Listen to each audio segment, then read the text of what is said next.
And we are live. How's everybody doing tonight? My name is Anthony Brian Logan, and you're watching and/or listening to ABL Live. Thank y'all for joining me tonight. You could be almost anywhere in the world, but you're right here with me live on the show, and I appreciate y'all for that. We got a whole lot going on all over the internet, all over mainstream media, social media, and I don't know where to start. First of all, Daniel Penny is facing conviction for a crime that was not a crime. He's facing conviction for helping people on the subway, and an unfortunate accident happened as a result of it. We'll talk about that a little bit more a little bit later. Also, TikTok might get banned on January 19th, 2025, but guess who becomes president January 20th, 2025 officially? Guess who takes over for the president that's in there now? President Donald Trump, and he said that he plans to protect the app after first saying that he'd be in favor of banning it. We'll talk about that a little bit more a little bit later. Also, speaking about social media, Call Her Daddy podcast host Alex Cooper throws Kamala Harris all the way under the bus for that $100,000 that Kamala's team spent on the fake Call Her Daddy podcast set in Washington, D.C. Not in the hotel room, but apparently in the random house. Did they renovate the entire house? Did they tear it down to the studs? Did they build a whole new kitchen, bathroom, sink, front room, everything else? Where did the $100,000 go? We'll talk about that a little bit more a little bit later. Also, the United Healthcare CEO gets deleted right in Manhattan, and the guy who did it flees and takes a bus ride back to Atlanta probably. We'll talk about all those things and more on tonight's episode of ABL Live. And thank y'all again for being here. You guys are the best audience anywhere on these interwebs. If you like what you're hearing so far, if you enjoy the content in general, please give the video a thumbs up. Like the video, share the video, do all that good stuff. That'll help me out tremendously. All right, we got a lot going on. I've been watching quite a few stories. I'm watching the Hot Tour Girl.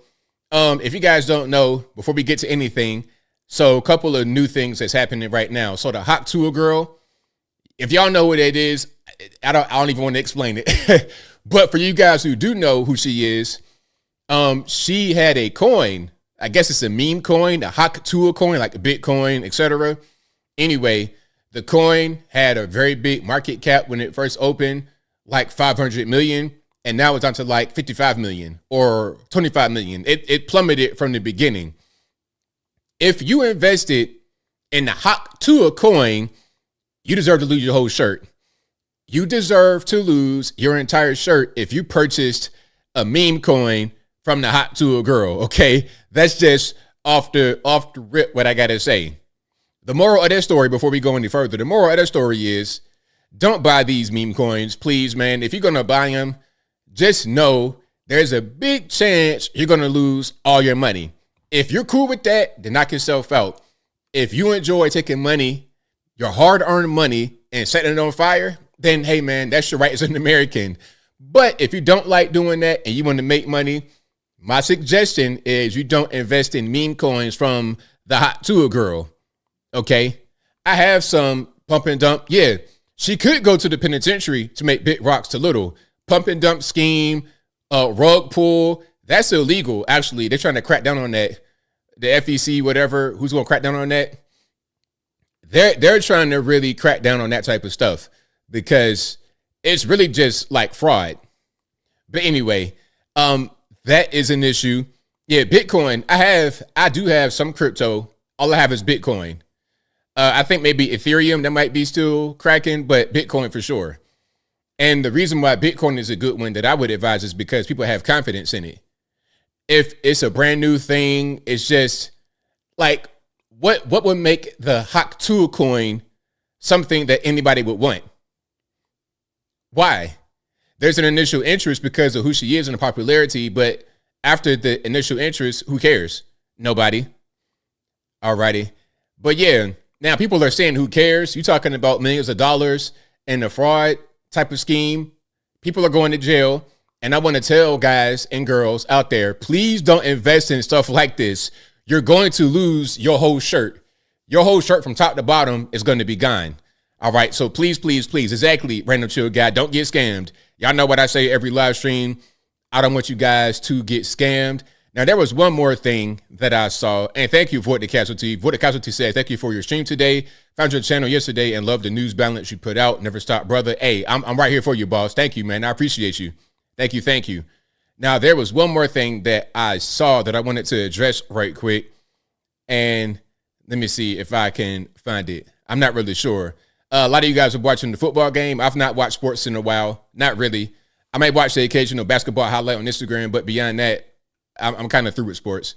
And, you know, I enjoy sports. I enjoy football, college football, basketball, all of that. But the NIL and all that kind of stuff, man, it kind of makes me wonder. I'm like, some of these calls, I'm like, was there a parlay? Did the ref have money on the game? Because we've seen some of these refs get caught before. I watched a video today of Gary Payton's son, who plays in the NBA now. A little boy tried to get a picture with him, right? Like, near the tunnel. You know how it is in the stadium or in the arena. When you go back to the tunnel, to the locker room or whatever, and there's seats right there. So the little boy was on the edge, right by the tunnel, trying to get a picture. Had his phone out. And then the boy was asking Gary Payton III to take the picture. But he said, nah, I can't touch it because I'm on the clock. I'm working. I can't touch it. There's actually a rule that NBA players cannot touch electronic devices at all during the game because of the potential for gambling. That's really a thing. So if he touched the phone to take the picture with the little boy, he could have got fined like $10,000, maybe even suspended. They probably wouldn't have gone that far, but they would have fined him for touching the phone because that's a serious thing. Because they could say, oh, that whole thing was set up for a picture with a fan, but really you knew him and you were gambling right there. So nah, that kind of stuff, it kind of cheapens the game. I'm seeing college football guys driving around in Maybachs. I'm like, man, this is crazy. Y'all not teaching what kind of financial literacy. These guys going to Colorado, a meme school, and they're riding around in Maybachs. I'm like, yo, you're going to lose that money immediately. That money is already gone. Whatever kind of NIL deal you got, you're going to completely spend that in a year in college or less. 6 months to a year after the Maybach and the baby mama, you're going to be broke before you even go to the pros, which is crazy. How do you get rich before the pros, but wind up broke before you go there? That's nuts. And you might not go to the pros. So after your college career, you pretty much toast. And what did you study at Colorado?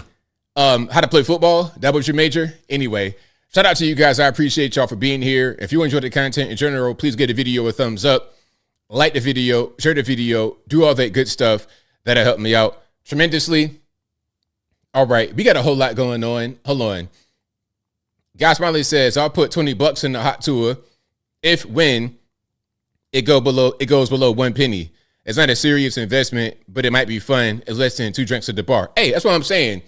If you just want to gamble like that, then go ahead. Knock yourself out. You know, people go to the casino all the time and just gamble. It's like, if I win, I win. If I lose, I lose. I don't really care. I set a certain, goal for myself, a certain limit. If I reach my limit of expenditure, then I'm out. If I lost, then so what? It was fun.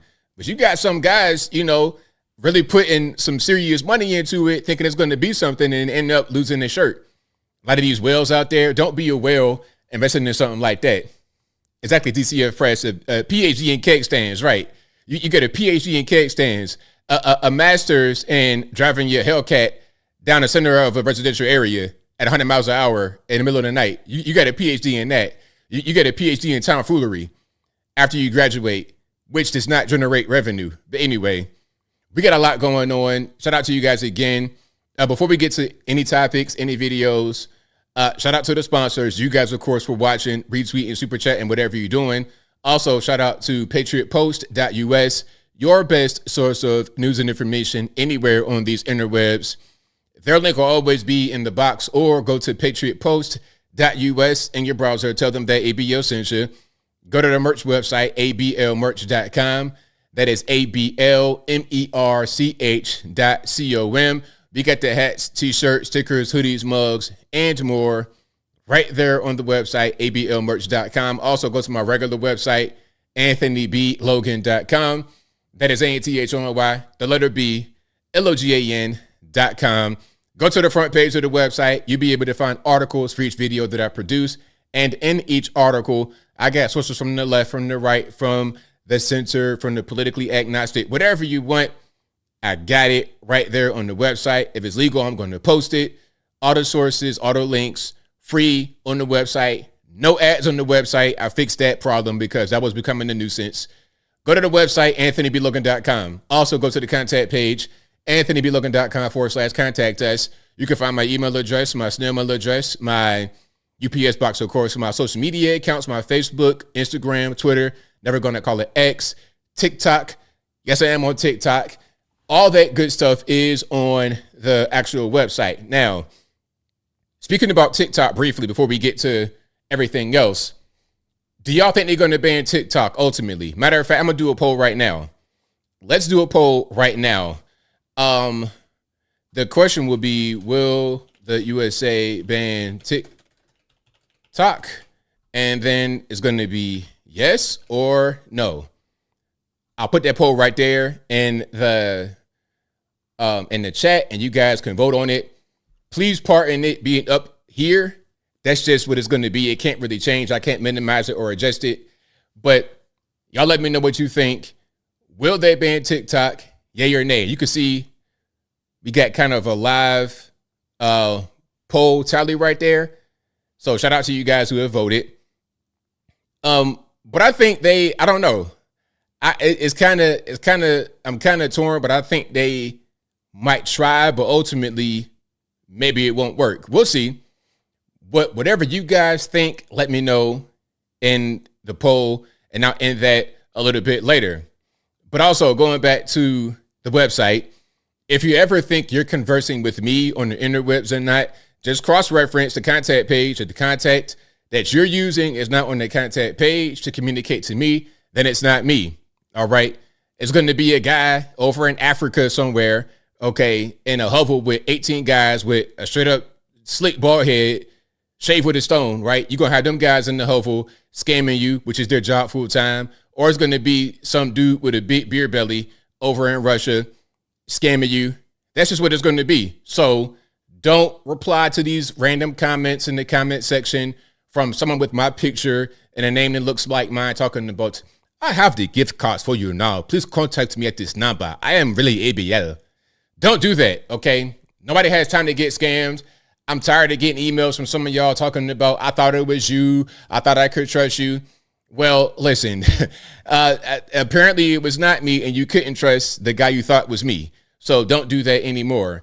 If I see one of y'all, listen, if I'm out and about, right, and I see one of y'all in Target with a fistful of gift cards talking about some, oh, these are for you. They're not for me. Please put those down. Please put those down. Do not lose your grandkids' life savings trying to pay some scammer in some random podunk part of the world.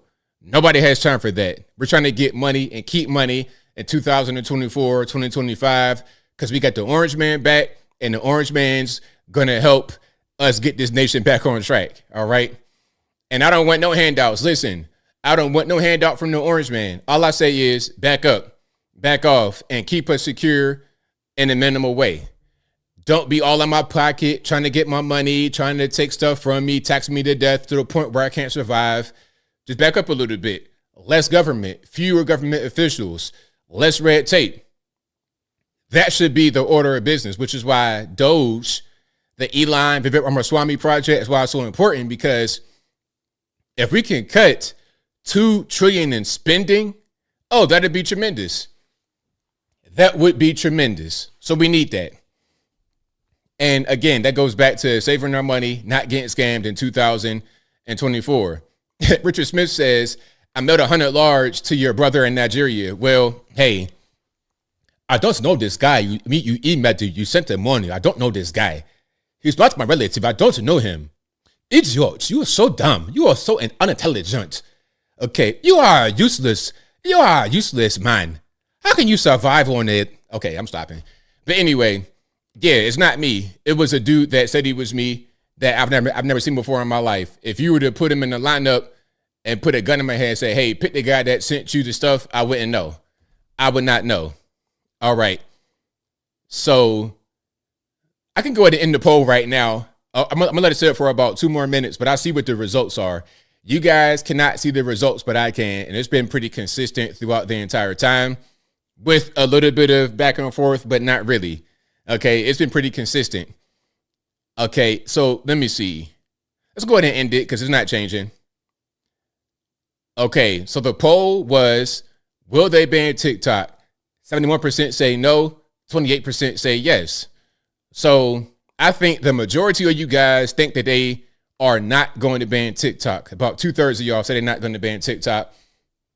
I tend to agree with that. I think they're going to try, and ultimately Trump's going to save it because he said he would. He said that he wants to save it, and a big reason why he wants to save it is because it's a competitor.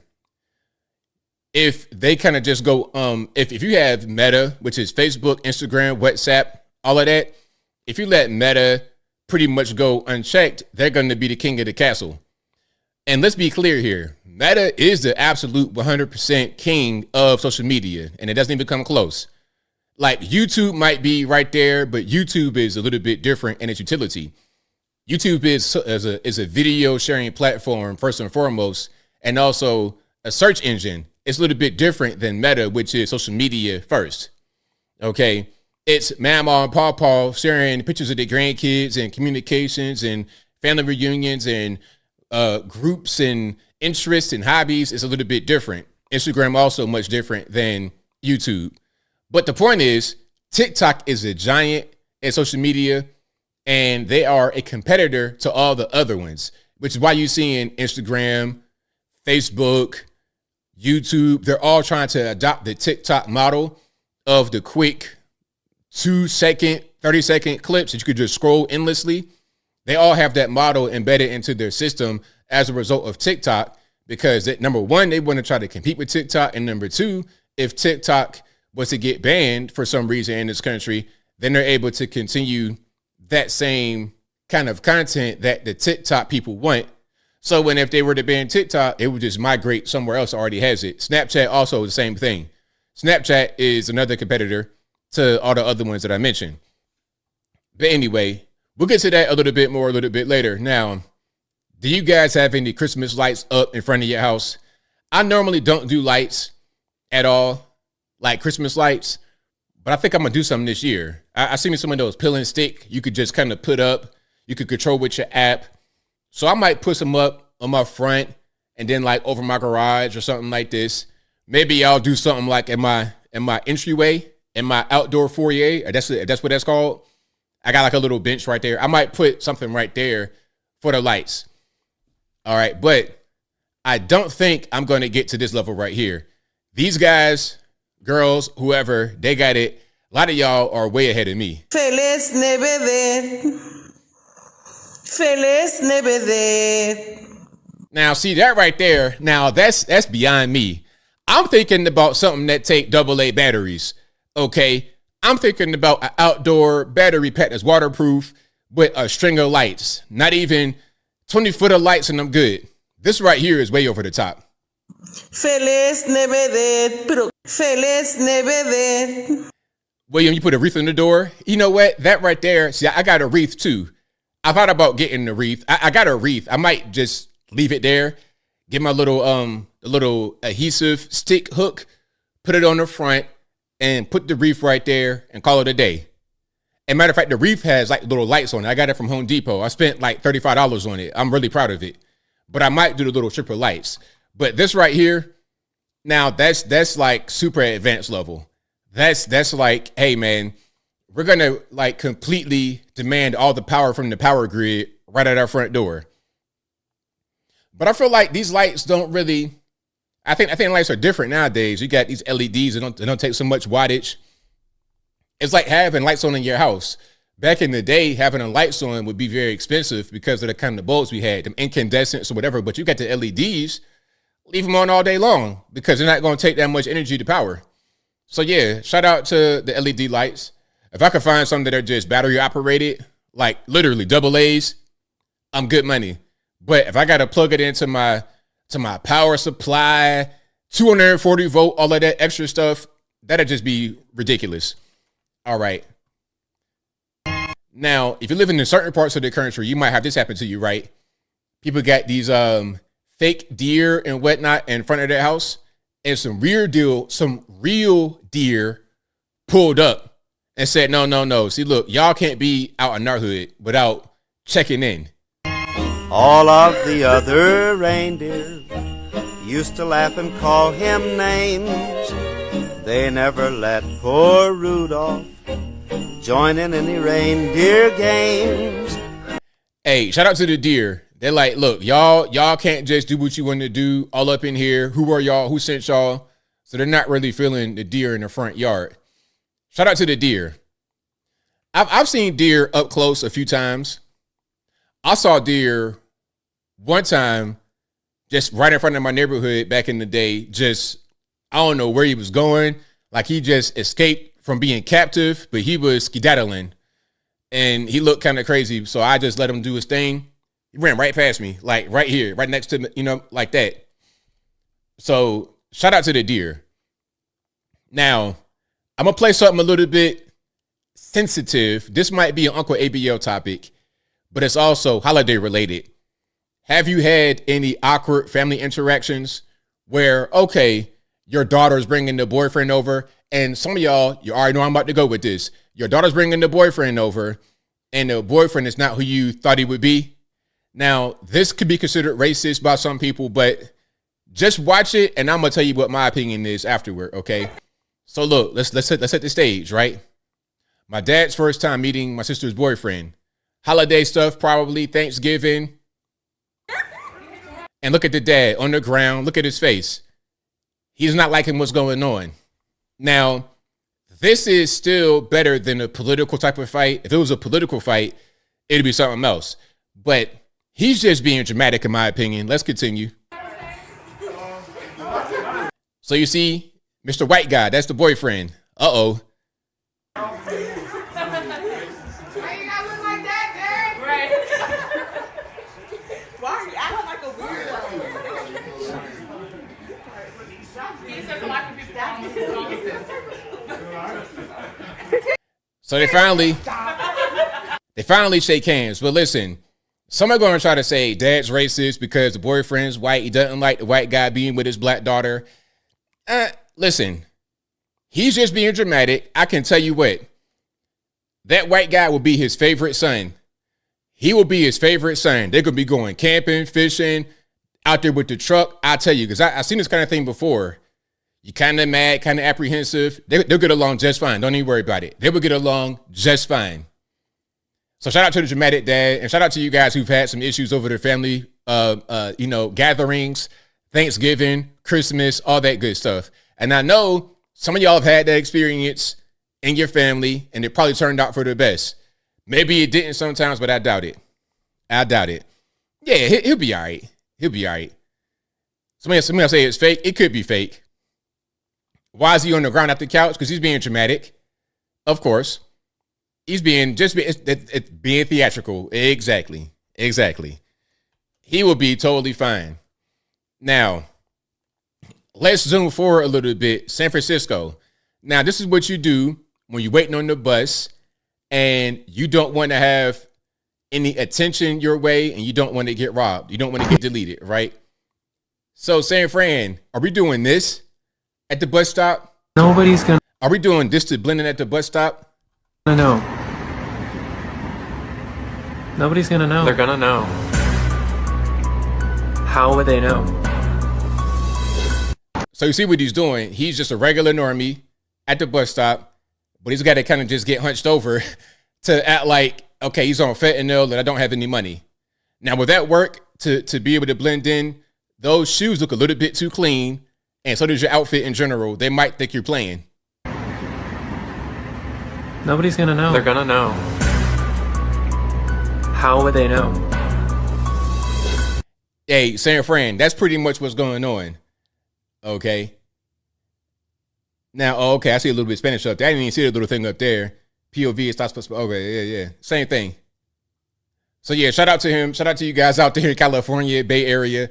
Is that what we got to do to blend in? No, thank you. If I got to hunch myself over at the bus stop, I might be in the wrong place. Yeah, if you just, pretend to be hunched over, like you're a dope fiend, they'll leave you alone. They will totally leave you alone. Anyway, now, Amanda Seals. Y'all know what that is, Amanda Seals? Y'all probably don't know what that is, but she's an actress. She was, I think, recently on that show called Insecure. And by the way, I've never seen that show in my life. I've never seen any of these shows y'all be watching. Some of y'all, not you guys. But she's also a child actress. She was on Nickelodeon on the show called My Brother and Me. Now, she's saying, and she's a big far left liberal, by the way. She is saying Whoopi Goldberg shouldn't have defended Joe Biden. All right. And she's a big stomp down left. You can see, look at what she's wearing. Look at this. Is that a turban? She's not Indian. She's black, biracial. She has a crazy outfit on. You can kind of see what's happening. It's a lot happening here, but still, she's able to see that Whoopi shouldn't have defended Joe Biden. I just can't get past watching Whoopi like defend Joe Biden like he's like some good man. That's so weird. No presidents are good people. Not of the United States. Not even Barack. Oh no! Not even Barack, baby. It's like it's just not it's just not really the thing. I just can't get.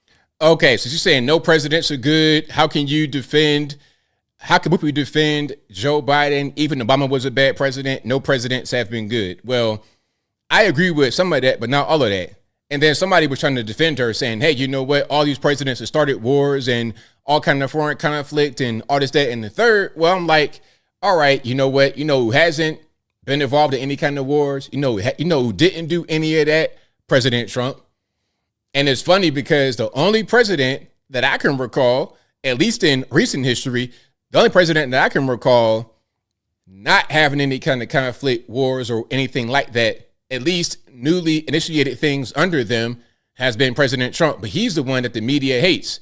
He's the one that a lot of the politicos hate. That tells you something right there. If you're a warmonger, you want to perpetuate wars against Ukraine, Israel, Taiwan, etc. If you want to do that, then you're appreciated. If you are a peaceful person and you want peace to be worldwide, nationwide, then you're somehow the villain. So we see who's on the right side, who's on the wrong side. We see that. Now, Devin asked me about what she was doing, if she's cutting magazines. Listen, she might be a few trees short of a forest, okay? A few fries short of a Happy Meal, a few crayons short of a 64 count box. She's not 100% totally right. But even she's able to see that she shouldn't have defended Whoopi. So I can agree with her on that part. Okay. Obama also not a good one. And a full stomp down leftist. That's what she is. Now, imagine. So hold on. I got to read the caption here. Men pretending to be women and queer and LGBT activists held a dance party in the women's bathroom on Capitol Hill to protest banning men from women's bathrooms. And remember, Nancy Mace put out legislation saying, hey, let's only allow biological men in men's restrooms and biological women in women's restrooms. Just that simple. Because, and the reason why she did that is because they got a brand new member of Congress who is a transformer. Some dude looking like Arch Manning. You understand what I'm saying? That calls himself some kind of girl name. So that was the reason for that legislation. Now you got these people protesting it by going into the bathroom dancing. Y'all ready? Let's get ready to cringe. Oh. Music, no music. Okay, so, bro, sir, you looking like Edger and James right there. What are you doing in the bathroom in the women's restroom? Can you please get out? Can you please get out and get back on the football field? Look, man, I got a parlay. I need you to get 250 yards, man. Straight from the start to the end. I need 200 yards from you, Edgerin. Are you back in the game or are you in the bathroom? Okay, so you got NFL football players and whatnot. They go to quarterback right there. You got a football team in here. What is this? In the women's restroom dancing. Man, nah. Ain't no way. And you know what? They do things like this, and then they wonder, hey, why don't they want to vote for us? Hold on. There was a t-shirt there. It says, flush the hate, not our rights. Flush the hate. Listen, all I'm going to flush in the bathroom is number 1 or number 2. And for real, if y'all doing this is the best time to hit number 2 and tear it up. I'm talking about, I'm eating all the beans, rice, all of that. I'm going to tear your whole thing up.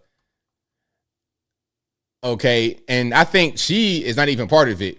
She's just in the bathroom. Imagine that. You're just using the bathroom, minding your business, and they in there recording all in your private space. A man's in there. Listen, you are a 75-year-old white lady minding your business using the bathroom, right?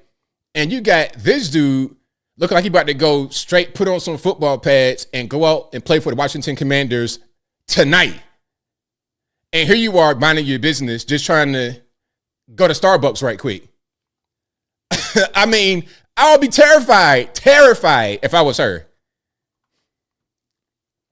So yeah, and hold on, it says trans people, something don't danger you. I can't tell what these shirts say. Okie dokie. So that's enough of that. Listen, Democrats, if you're wondering why you keep losing, maybe this is the reason. Just me. Here go the shirt right here. Trans people are not dangerous. You are. Really? For real? Now, to the women that are watching, if you are in the bathroom, minding your business, just using the bathroom, you come out and you got these big 7-foot tall basketball playing looking dudes with dresses on, are you going to feel safe or threatened? I mean, if I was in a woman's shoes, I would feel very threatened if that you got these big dudes in this bathroom where they shouldn't be. Have the men's room be for the men, women's room for the women. You want to identify as X, Y, and Z? That's fine. You can identify as that. I don't want to take your identity away from you, but you're not that in reality, so you can't be in the women's space. Just that simple. Just that simple. But yeah, now let's go to Sweden right quick. So we have some politicos in Sweden who have posted this for the oppressed women of America. All right. So this is an extension of what you just saw.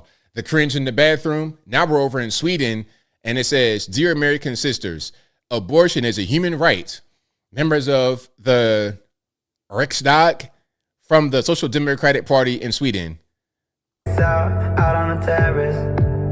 I don't know if it's fair, but I thought, how could I let you fall by yourself? Well, I'm wasted with someone else. Okay, is it like, you standing in solidarity? Am I supposed to be intimidated? If we go down, then we go. So you heard it from these women right here. Hey, you heard it straight from them. Listen, we are Swedes if we say abortion, human right. That's what they're gonna say. So, hey man, if they said it, if they ran with it, then I'm gonna run with it too. That's just what it is, okay?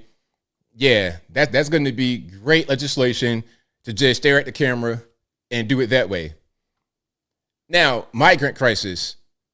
Illegal alien complains about the lack of I don't know what they're complaining about. They get everything. Let's check it out. Now, is this New York City? It looks like it. I can't really tell. 3 meals a day, a place to sleep. Like, what did they give you in the shelter? What were the resources? La comida y el cuarto, más nada. Food, 3 meals a day? 3 comidas al día. Sí, pero yo no comía esas comidas porque eso era comida congelada. Oh, it was frozen. Okay, so you got a young lady, and she doesn't appear to be starving. Appears nice and fed, right? Nice and well fed. Says, hey, all they do is give me the room, just the food in the room. That's it. But I ain't gonna eat that because it's frozen food. I mean, why would I want to eat that? That's your starving and hungry right there. That's your starving and hungry saying that the food in the room is just like whatever. You got a lot of Americans that would do anything to get that. Anything to get that. You got homeless Americans right there on the street. Listen, it's New York City. You got people on the street, on the ground, cold, homeless, that don't have all of what you have. And it's just like, whatever. I got a room and some food. So what? The food's not really that good. If you're really hungry, you would eat the food if it's edible. If it's at all edible, you can eat it without passing it or, kicking it back. You're going to eat it. But when you just coddle and spoil, it's not really a big deal, right? When you already got money in your country of origin, it's not really a big deal, right? Se comía esa comida porque eran comida congelada. Nobody ate Y ahí no había trabajadora social. En esos chetes de allá de Queen no hay. There were no social workers in Por eso Queens fue que shelter. uno salió a los 6 meses. That's why they nada left. hacíamos allá porque todo es un protocolo. No pude sacar los papeles nunca. No Yo estoy pudimos haciendo sacar mis los trámites papeles por pago. porque todo allá era de 7 a 10 de la noche. Why do you need social workers at the shelter? Para los papeles. So for 6 months, were you working during those 6 months at the shelter? Estadía en el shelter. No, they weren't. No tuve ninguna ayuda en ese chiste, en realidad ninguna. Solamente un techo donde dormir y ya, porque ni la comida. It certainly felt odd to hear that she got no help besides a roof and food when there are homeless Americans who can't get those same resources. Look at that right there. Right on the ground. No shelter. Right on the ground. So you pass right by that person, but then say, hey, come on in, migrants, and then do nothing. Then they say, hey, ABL, the migrants do jobs that Americans don't want to do. Well, she just said she wasn't even working. She was just in there eating like a pig on the farm, getting fat, get ready to slaughter. That's what basically she was doing. So when they say, oh, they do all these jobs, what jobs? What is her job? A professional food eater? A professional bed layer down there? What's the actual, what's your job that you do? But hey, these are the migrants, right? Oh, here's some more migrants. Now, I might have played this already, but this is from, you got South American gangs breaking into homes in Michigan suburbs. This might be UP or Detroit. I'm not really sure. Let's check it out. Is now happening in her city. Trained criminal gangs from Chile, Colombia, and Venezuela are using visa waiver programs or are entering illegally to use high tech like alarm system jammers, drones, and tracking devices to steal things like cash and high-end jewelry from our communities. Do we know if Michigan is getting hit any more than some of these other states, or are we? Well, Michigan's certainly in the high numbers, especially Oakland County. Sheriff Bouchard says we've seen this all before, including right around this time last year. But the number of these incidents just within the last week have been alarming. Oakland Township, Novi, Bloomfield Hills, Bloomfield Township, and now Rochester Hills as well, all getting hit recently. Initially, I thought Oakland Township, $1 million homes, that was where they were hitting. And so it was like it wasn't for us. But at the same time, that's not the case any longer. They're back with a vengeance. Obviously different crews because some of those crews are still in jail. Some of these crews are in jail because the county established a task force last year specifically looking into these gangs, working with local and national agencies. But there are hundreds of these groups that get in Oakland County just as quickly as they are out. What makes these guys tough to catch? Because they're so transient and they have no ties to the area. They'll come in, they work it for a bit, and then they move on to another city or state. Sue Sywick says Rochester Hills has been through enough. With the homicide involving individuals posing as DTE workers, and now this, her community is on extra high alert. So there we go. Now, I thought I might have already covered this, but in reality, it's just happening again. It's the same, like these clips right here from 2023. So it's been going on. They get locked up. If they get caught, which is kind of hard because it's so transient, they get locked up. But then since the border is still open, you've not actually solved the problem. So all they're going to do is just bring their friends from south of the border here to do the same thing that they were doing. They get like, okay, y'all in jail, whatever. You've already done your job. We're going to bring more and more and more and more and more because southern border is wide open. There's a way to stop them from coming. So, I mean, anyone who says, hey, let's be in favor of the illegal aliens, let's be in favor of the migrant crisis, it's like, what are you really doing to yourself? You're not doing things that make sense right now. All right. But shout out to you guys for being here. Really, really appreciate y'all. If you like what you're hearing so far, please give the video a thumbs up, like the video, share the video, do all that good stuff. That'll help me out tremendously. And shout out to y'all for being here. I appreciate y'all for watching. I'm glad you're enjoying the show. So TikTok, back to TikTok. I did the poll earlier. Y'all don't think it's going to get sold or banned. or it might get sold, but it won't be banned. Now, remember, the thing with TikTok is that there's an order, legislation, a court order, or a law that says TikTok must sell or be banned in the USA.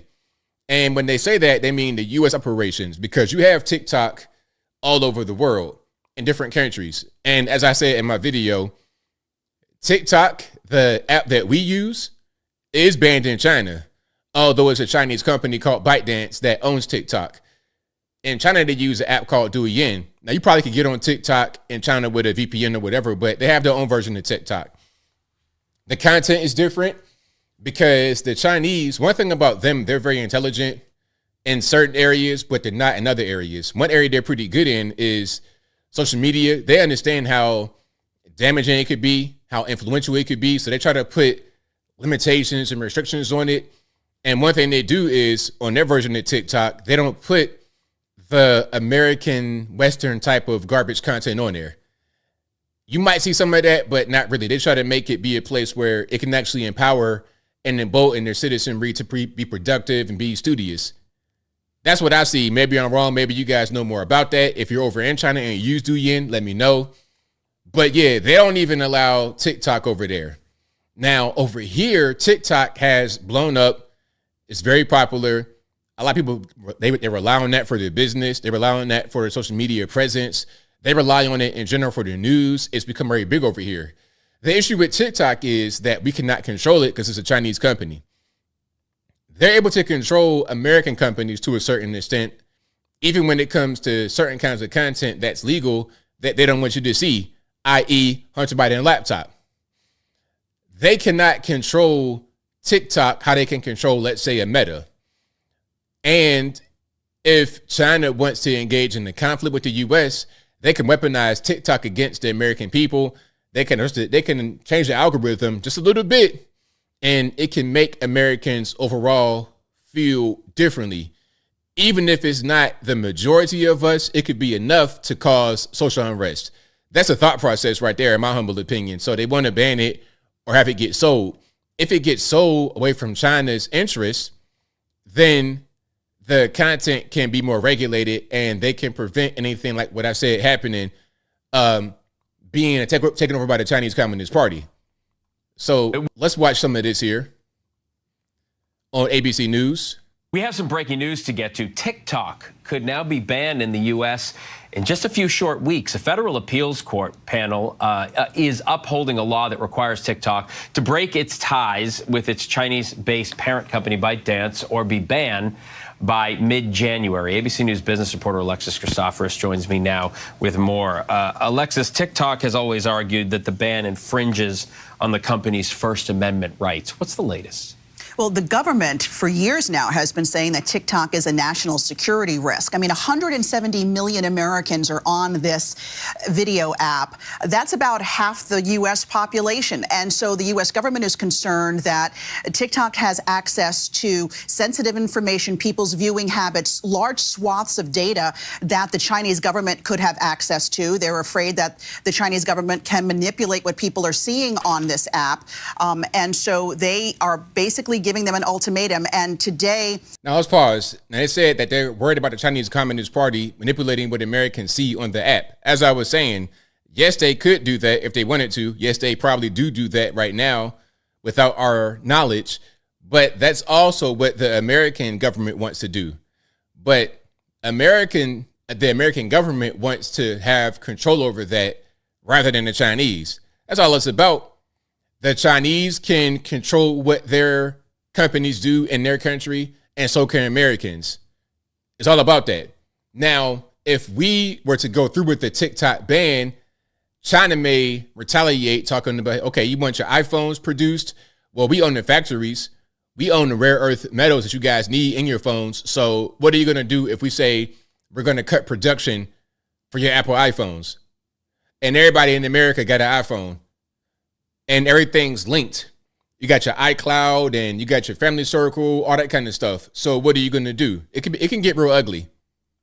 The judges, this panel of three judges upheld that lower court ruling, saying yes, TikTok will either have to divest itself, sell itself from its Chinese-based parent company ByteDance, or it will be banned from app stores in the U.S. come January 19th. And that's an important date, Phil, because it's the day before Trump becomes president again.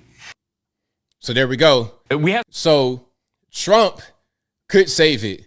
If they can't sell it, if they don't want to sell it, Trump could save it, because what Trump could do, he could do two things, I think. Well, the first thing he could do is he could lobby Congress to repeal the law.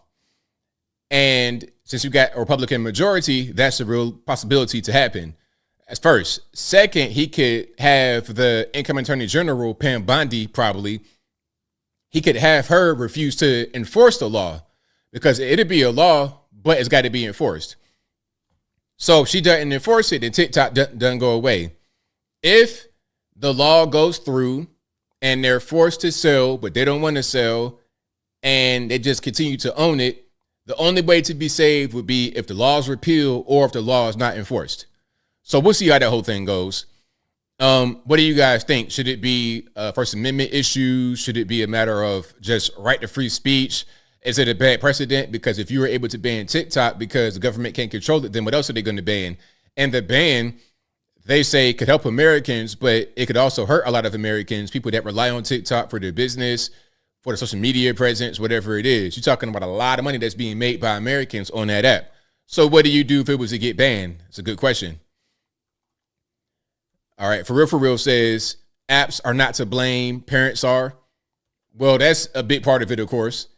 That's most certainly a big part of it. Now, have you guys heard Barron Trump's voice?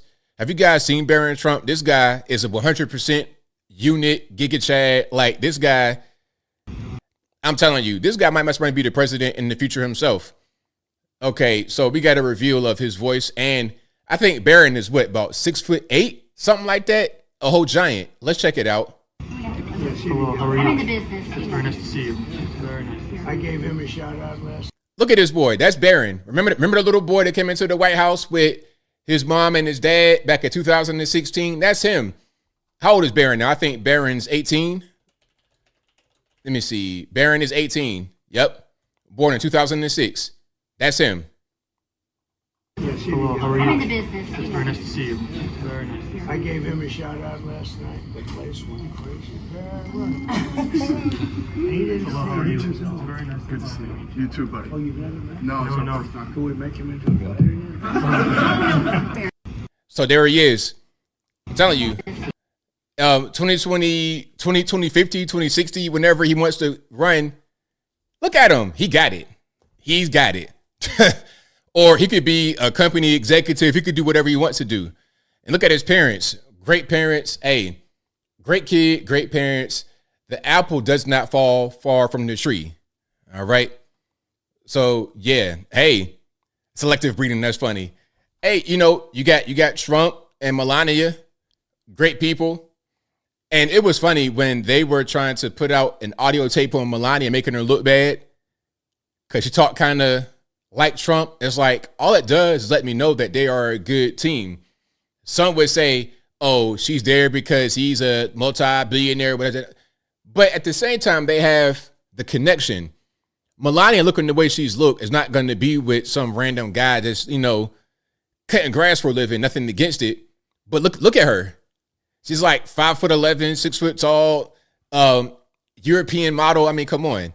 So her and Trump are a great combination, and they got a great boy as a result. So shout out to them, 100%. Now, speaking about young people, podcasts, all that kind of stuff, because remember, Barron was very key in linking Trump to Aiden Ross and all these guys, all these podcast guys, Theo Vaughn, and that was very helpful in the presidency to get a lot of the young population. All right. Guys my age and older think that we know what's going on, but the young people, they really keyed into what's happening with their age group. So he was very key in the campaign for Trump. Now, you got another podcast person, Alex Cooper from the Call Her Daddy podcast, threw Kamala under the bus. Hold on. Can we get the actual, I got to show the set. So what happened was Kamala goes on the Call Her Daddy podcast, and they have a fake set up. They got a fake set up, And the set cost $100,000 for this. Now, I'm going to put it up and just show you the set. This is the set. Now, remember, look, okay, before I let it play, and sorry for the freeze, that's a crazy freeze frame. So before I even knew anything that Alex had to say about how much it cost, I'm like $100,000 for this. I'm looking at basic chairs, little to no decoration on the wall, the Call Her Daddy logo right there. I mean, this is Party City decorations at best. This is Party City decorations at best. We got vinyl, hardwood. We got a regular rug, a table, and that's it. An end table with a microphone. That they're telling us cost $100,000. It's no way. It's no way. Listen, you could easily put that up if it was a completely blank slate. I'm talking about in the center of a forest with nothing around. You could build that whole thing for less than $10,000. That's like a shed type. It don't cost that much. But listen. They say they paid $100,000, and at first they said it was a hotel room. I'm like, a hotel room? That made no sense. So you renovated a hotel room and made like a podcast for what? She says it was a random house. It was not a hotel room. And she says that this set shouldn't have cost that much money because her set of her wildly popular podcast did not cost that much in Los Angeles. All right.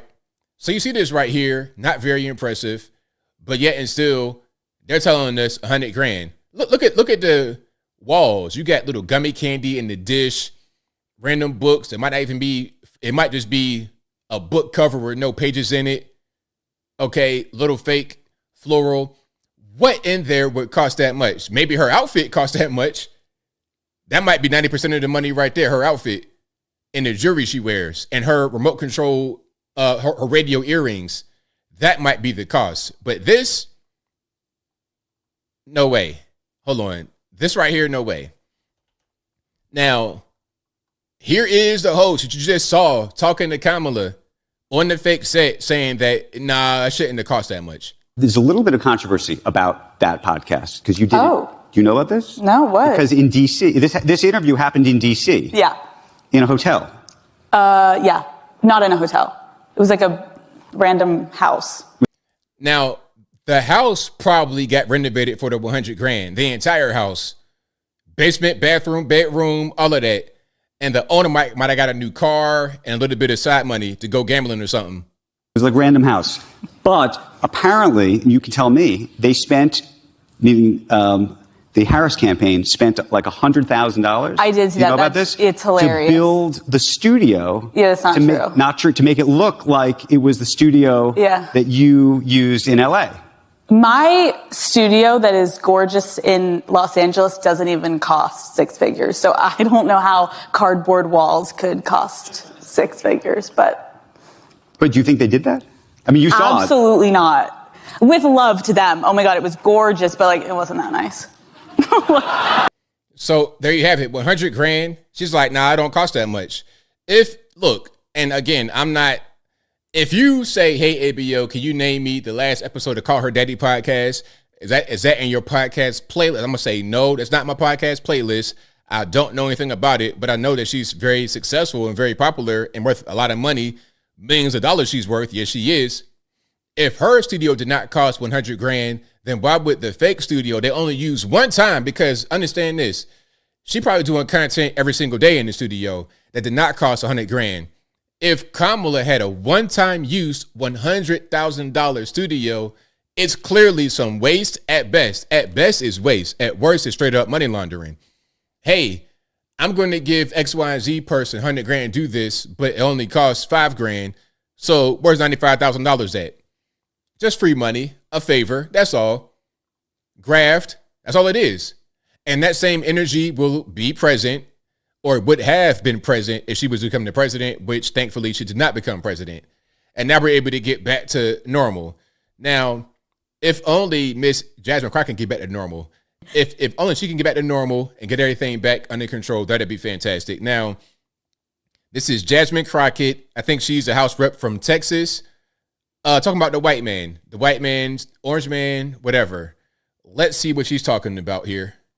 where we were talking about how many voters. Listen, when you're counting people, you're not just counting voters. You count children, don't you? Correct. You count a lot of people that aren't necessarily voters.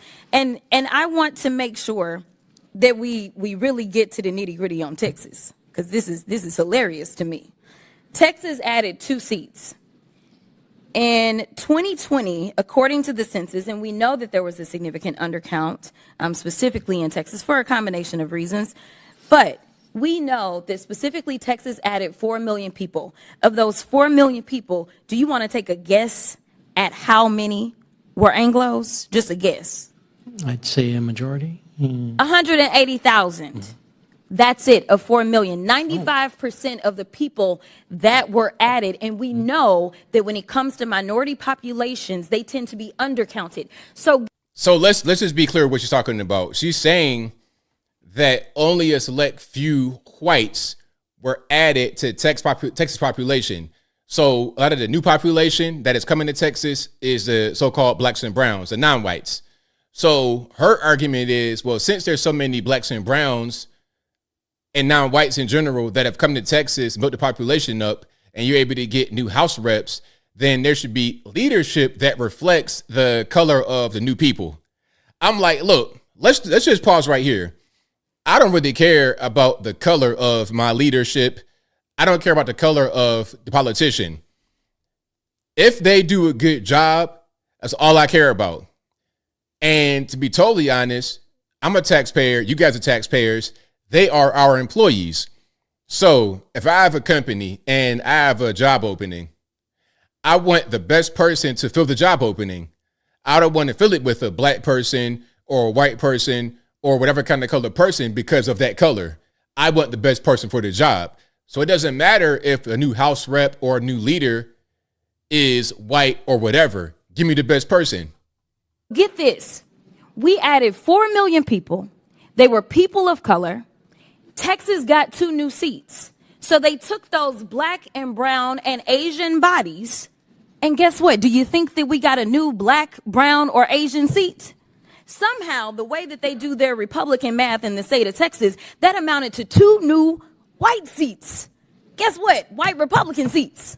We got 2 new Republican seats out of 4 million people of color. So let me tell you, they love to use our bodies to apportion us in an inaccurate way. That's so dumb. I mean, this lady, man, I mean, the woke stuff, I guess it was popular during the scamdemic, but I think it's pretty much run its course. Jasmine Crockett, a moron. Who cares what color they are? I don't really care. Because, look, I'll tell you what, if I was in Texas and I was in her district, I would not want her to be there. Now, somebody might want to say, oh, you're racist, ABL. She's a black woman. So what? I don't care what color she is. I don't care what her gender is. She could identify, hey, you know what? That could be Sam Brinson, the penny thief. It could be him in there where she's at. I don't care. That's a whole white guy, a redhead white guy, ultimate white guy, Conor McGregor, Ireland, okay, bagpipe, kilt, potato farmer white guy. I don't care. Are you good at what you do or are you not good? Okay, if you're a redhead penny thief, you can't be in there. And if you're a loudmouth moron, you shouldn't be in there either. Give me the best person. The color part, the gender part is completely irrelevant in my humble opinion. Now, this is a little bit of irony from Mr. Barack Obama. Speaking about woke politicians, this might be, I think the Obama days are coming to an end, and I hope that the woke days are coming to an end as a result of the Obamas coming to an end. There are going to be times, potentially, when one side tries to stack the deck and lock in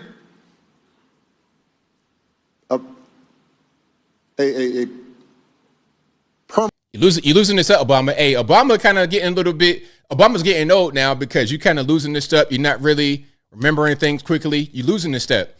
Who's going to be the new Barack Obama? Who's going to be the great black hope in the Democratic Party? Or are we trying to shift gears into the LGBTs or into the women? I think what they're trying to do now was the whole girl power thing. The black stuff didn't really work. They put Cory Booker out there. He's goofy as all goofy can be. Kamala, another goofball. They don't have the Obama energy. So now what are they going to do? Shift away from the black stuff and get more into the LGBT and the women? I don't really know, but let's start from the top. There are going to be times, potentially when one side tries to stack the deck and lock in a permanent grip on power, either by actively suppressing votes or politicizing the armed forces or using the judiciary, the criminal justice system to go after opponents. And in those circumstances, pluralism does not call for us to just stand back and say, well, I'm not sure. That's okay. In those circumstances,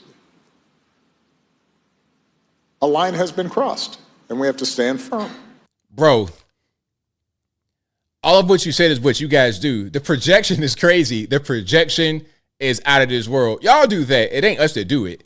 It's not us that do it, because what do they always say? Oh, the conservatives, they're the ones that advocate for political violence, January 6th, all this, that, and the third. But whenever I see some political violence, it is the left perpetuating it every single time. It never fails. And it's constant. It's, okay, let's say there's a blockade on the road, right? There's people blocking the road. Who's it going to be? Is it going to be a bunch of conservatives out there in the road, blocking it, tearing stuff down, looting a CVS, taking toilet paper, alcohol? Is it going to be conservatives doing that, or is it going to be them? Is it going to be us using DOJ against political opponents, or is it going to be them? We see it with President Trump, all the January 6th prisoners. The list goes on. It's them that does that every single time, not us. Not us.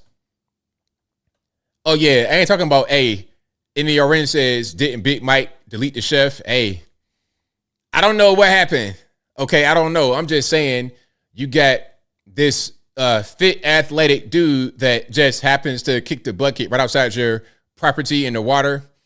And you know, can I say something right quick without being weird? All right. So y'all know what I think. Maybe you do, maybe you don't. But I think Mr. Obama likes men's, and maybe that man got a little bit too comfortable. Might have been talking a little bit crazy, talking to the media or something like that, trying to write a book. Okay, you want to do something like that? Well, check it out. Before you do that, we're going to go ahead and just put you on ice. It's out there. It's a crazy theory. It's a crazy opinion. But hey, man, I wouldn't doubt it. Okay, you like this chef so much from the White House, you take him to live with you? All right, okay. You take him after the White House and lives with you, and he's paddleboarding. I'm just not really buying it. I don't know. What do y'all think? Would you want to have a male? All right, you're a married man. You got wife, kids. Do you want this 45-year-old athletic, handsome black dude in your house cooking food for you? Is that what you want? Like living in your house, not just coming to the house doing meal prep, but actually living there as your living chef. Is that normally what happens? I don't know, man. Y'all got it. But I know if it's me, I'm not inviting no man into my house to live there. No. No. We're not doing that. You could do meal prep. I'll pick it up. You could bring it by the house and go about your business. I think. Now we got Tampon Tim. Tampon Tim's still there. Tampon Tim still is giving his 2 cents.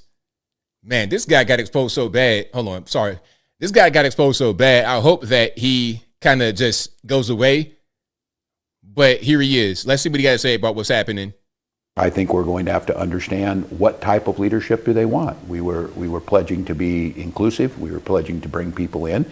Donald Trump has said that isn't what he wants. And so if that's what America's leaning towards, I guess for me, it's to understand and learn more about America, because I thought that they were going to probably move towards a more positive message. So passive aggressive, basically doing the whole insulting Americans thing.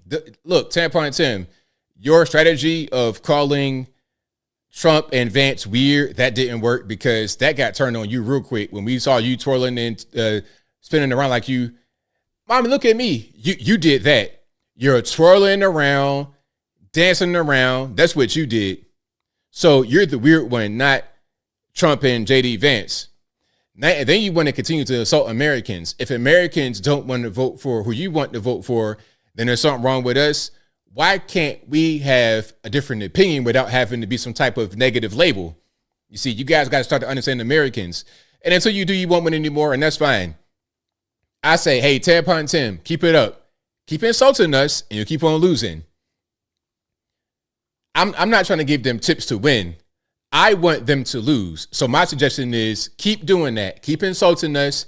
Keep underestimating us. Keep not understanding us, and keep not listening. That'd be great for your campaign in the future or whatever you want to do. But if you like what you're hearing so far, please give the video a thumbs up. Like the video, share the video, do all that good stuff. That'll help me out tremendously. Now, what's going on with Canada? Canada is banning 324 firearms. How many firearms are there? Like, what are you banning? Look, as far as I know, there's only, maybe 3 kinds of firearms you're able to have as a civilian. Handgun, whether it be semi-automatic, revolver, rifle, same thing, semi-auto, or like pump action, bolt action, something like this. Shotgun, same thing. You can get like an AR shotgun or pump action. That's it. Handgun, rifle, shotgun. So you're banning 324 additional firearms. What are you banning exactly? It might get to the point where if you have any kind of gun, it might be on the list. If you have this kind of 9mm handgun, it's fine. But another one looks the exact same as one you had, that's fine, is not fine. And if you have either one, you might get locked up. Let's see what they say here, shall we? Today, the government is adding a further 324 unique makes and models of assault-style firearms to the list of prohibited firearms in Canada. This prohibition takes effect immediately. This means these firearms can no longer be legally used, sold, or imported in Canada, and can only be transferred or transported under extremely limited circumstances. As part of that process, the government of Canada has committed to the Ukrainian government to identify whether some of these guns could be donated to support the fight for democracy in Ukraine. Today, the government is adding a further 320. So there we have it. So, Canada, what's really going on? You're not going to be able to have any kind of weapons. How, like, what? You know what I want to know? What guns are you allowed to have? Are they going to give you a state issued gun you can have? A little 5-round magazine, a revolver. Yeah, a 5-round revolver. Little pea shooter. That's why airsoft. That's all you're going to have in Canada. Hey, shout out to you guys. I'm glad we have Second Amendment here. Although it's always under assault, they're always trying to take it away from us. At least we still got it. Hey. And then my thing is, okay, you're going to ban this gun I already had, and I had for a long time. Like, hey, man, it's going to be kind of rough to go ahead and get that because I don't know where it is. You got to find it. You got to find it. I'm not giving it to you. I say, come on and find it. Hey, man, you better get some scuba gear, some climbing equipment, all of that to find those guns. But anyway, let's go to Trump over in Europe, which was fantastic. I think all the world leaders, at least the good ones, I think all the world leaders are happy to see Trump back. Biden was a complete embarrassment, 1,000 years old, and looked every bit of it. Kamala, just lazy. Everybody hated her. Everyone hated Kamala.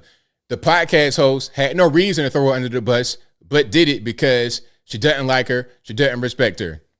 Joe Biden, they don't like her.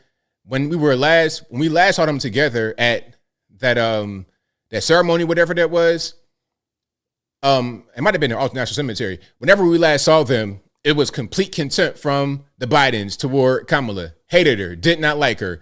Not a smile, not a look, just like disgust. But when Donald Trump is around Joe and Jill, they got the big Cheshire cat grins from ear to ear. Big grins when he's there. Same thing as all the world leaders. Now, let's check this out. We got Macron, president of France, Volodymyr Zelensky, president of Ukraine, and the Orange Man, our president, Donald J. Trump.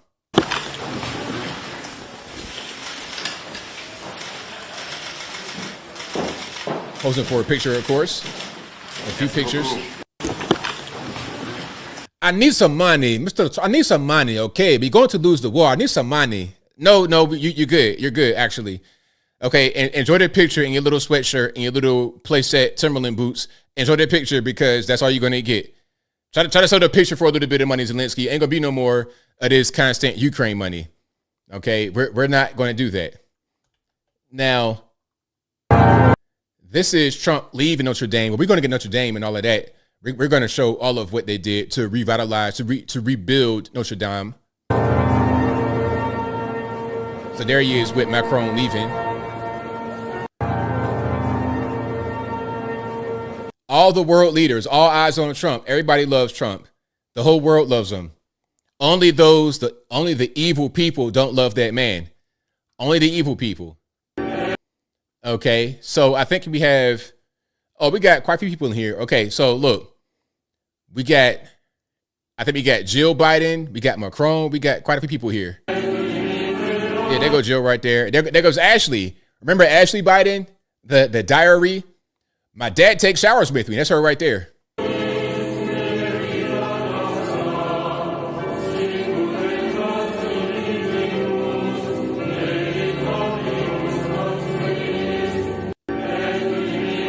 I tell you what, I would have loved to have been there that day because this ceremony and everything, you're talking about some of the best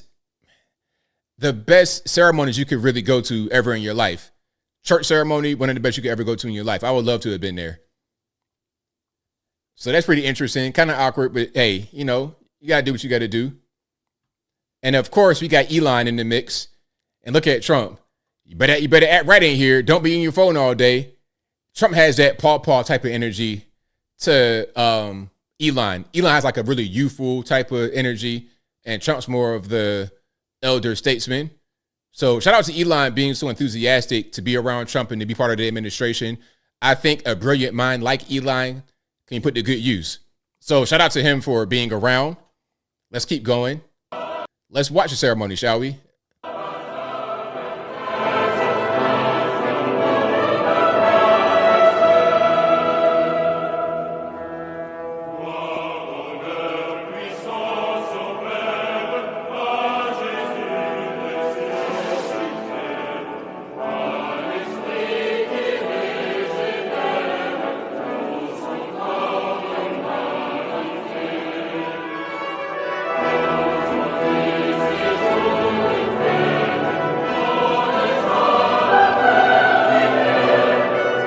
That is a beautiful place. I mean, modern architecture could never recreate such a thing.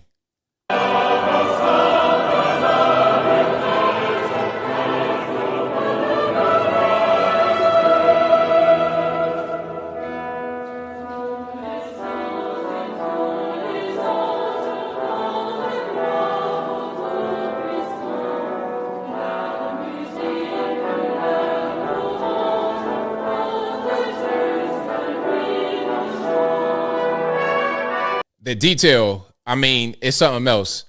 Now, I ain't gonna play the entire thing. It's just a little bit longer. But you see what's going on. I think this is at the Notre Dame Cathedral out there in France. Now we got Trump greeting Marines stationed in France.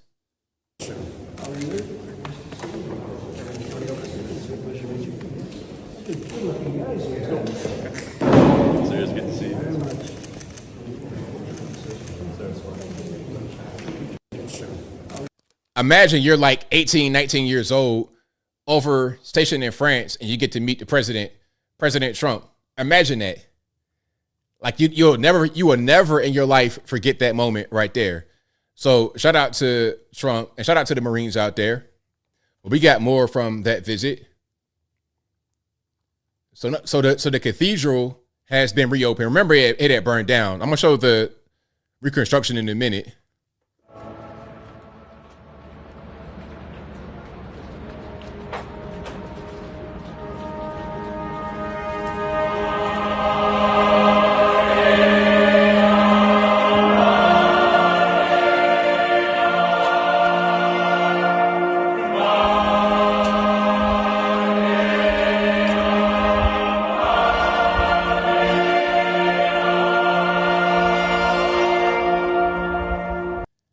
It's amazing. Shout out to them.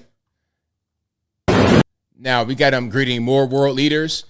I can't tell who that is right there. If you guys know who that is, let me know that Trump is greeting. There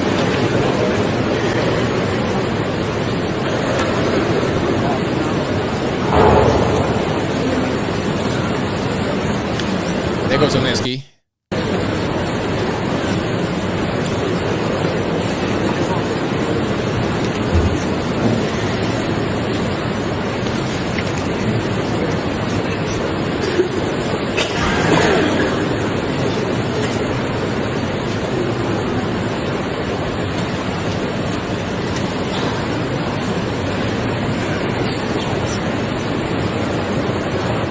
They're all happy to have him back. Everybody waiting their turn. All eyes are on him. He's a star of the show. Everyone is happy to have Donald Trump back as a president.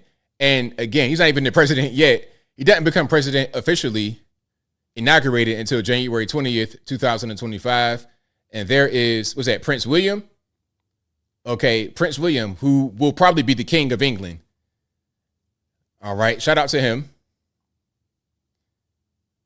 Yeah, it's got to be Prince William, right? Because Prince, his father, right, is the king now. Is it King Charles? I don't know, the royal family stuff. But his dad is like 1,000 years old already. So is it Prince Albert and his wife? Hold on. Prince Albert. Nah. King Charles, yeah, King Charles, and then Prince William, exactly.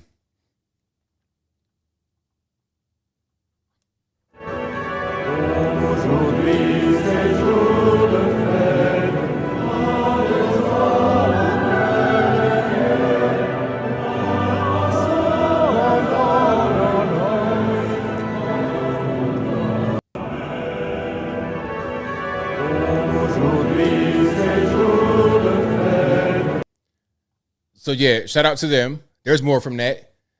But yeah, I was right. Prince William and then King Charles. Now, this is when Notre Dame was burned down. Now, did we figure out who did it or how it happened? How this structure that had been here for hundreds of years just burns to the ground? Did we figure that out or nah? Are we still trying to piece that together?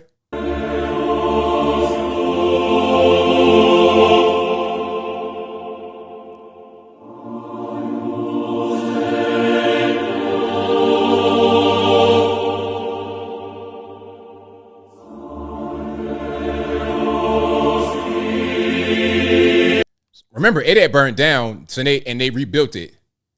And they did a pretty good job rebuilding it. I'm not mad at it. I am not mad at the rebuilding. How much did that cost to rebuild? It had to have been in the billions. Hold on. Notre Dame cost rebuild $700 million. Okay, I was close. $700 million. That's what they say. Well, now they say that the cost near $1 billion.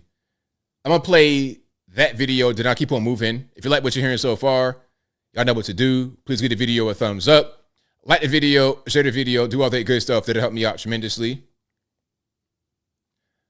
All right. The total cost of restoring Notre Dame is nearing $1 billion, including, Philippe Jost told us, for measures to prevent another tragedy. So you have new fire detection, new fire suppression systems that have all been installed? Installed in the roof. So that would prevent another catastrophe like this from ever happening again? We are very confident in that. It will not happen again. Jost also expressed confidence that rebuilding the new Notre Dame using the old materials of wood and stone and lead will help it to last. The cathedral is 860 years old, and we will restore it for 860 years. That it will last another 860 years. All right, so there you go. Yeah, using some really good materials, state-of-the-art equipment, $1 billion, nearly. I was pretty much right on it. That's kind of what it's going to cost. All right. So yeah, Now, I got one more picture. This was what it looked like before. This is a before shot. And then after. So they definitely did a really good job of restoring it back to its original luster. But let's keep rocking here. Pete Hegseth, they're trying to come after him. They're trying to say that he shouldn't be the next, Secretary of Defense. They're trying to say, oh, you got an allegation against you. It's all BS. Let's check it out. Fight, you go do tough things in tough places on behalf of your country, and sometimes that changes you a little bit. And by the grace of God and my Lord and Savior, I had an opportunity to come on up out of it and do great things with great veterans organizations that fought for vets, that fought for reform at the VA and for war fighters, and at the Fox News Channel to advocate for those very same causes. And I'm proud of what I fought for. I'm not going to back down from them one bit. I will answer all of these senators' questions, but this will not be a process tried in the media. You fight. I support Pete Hegseth. I like Pete Hegseth a lot. I've liked him on Fox for a long time, so I support Pete. He didn't do anything wrong. The thing with Matt Gaetz had affairs. He had relations with a minor. You really can't get over that, to be totally honest. When they get him into the room to try and confirm him, which is not going to be confirmed now because he dropped out.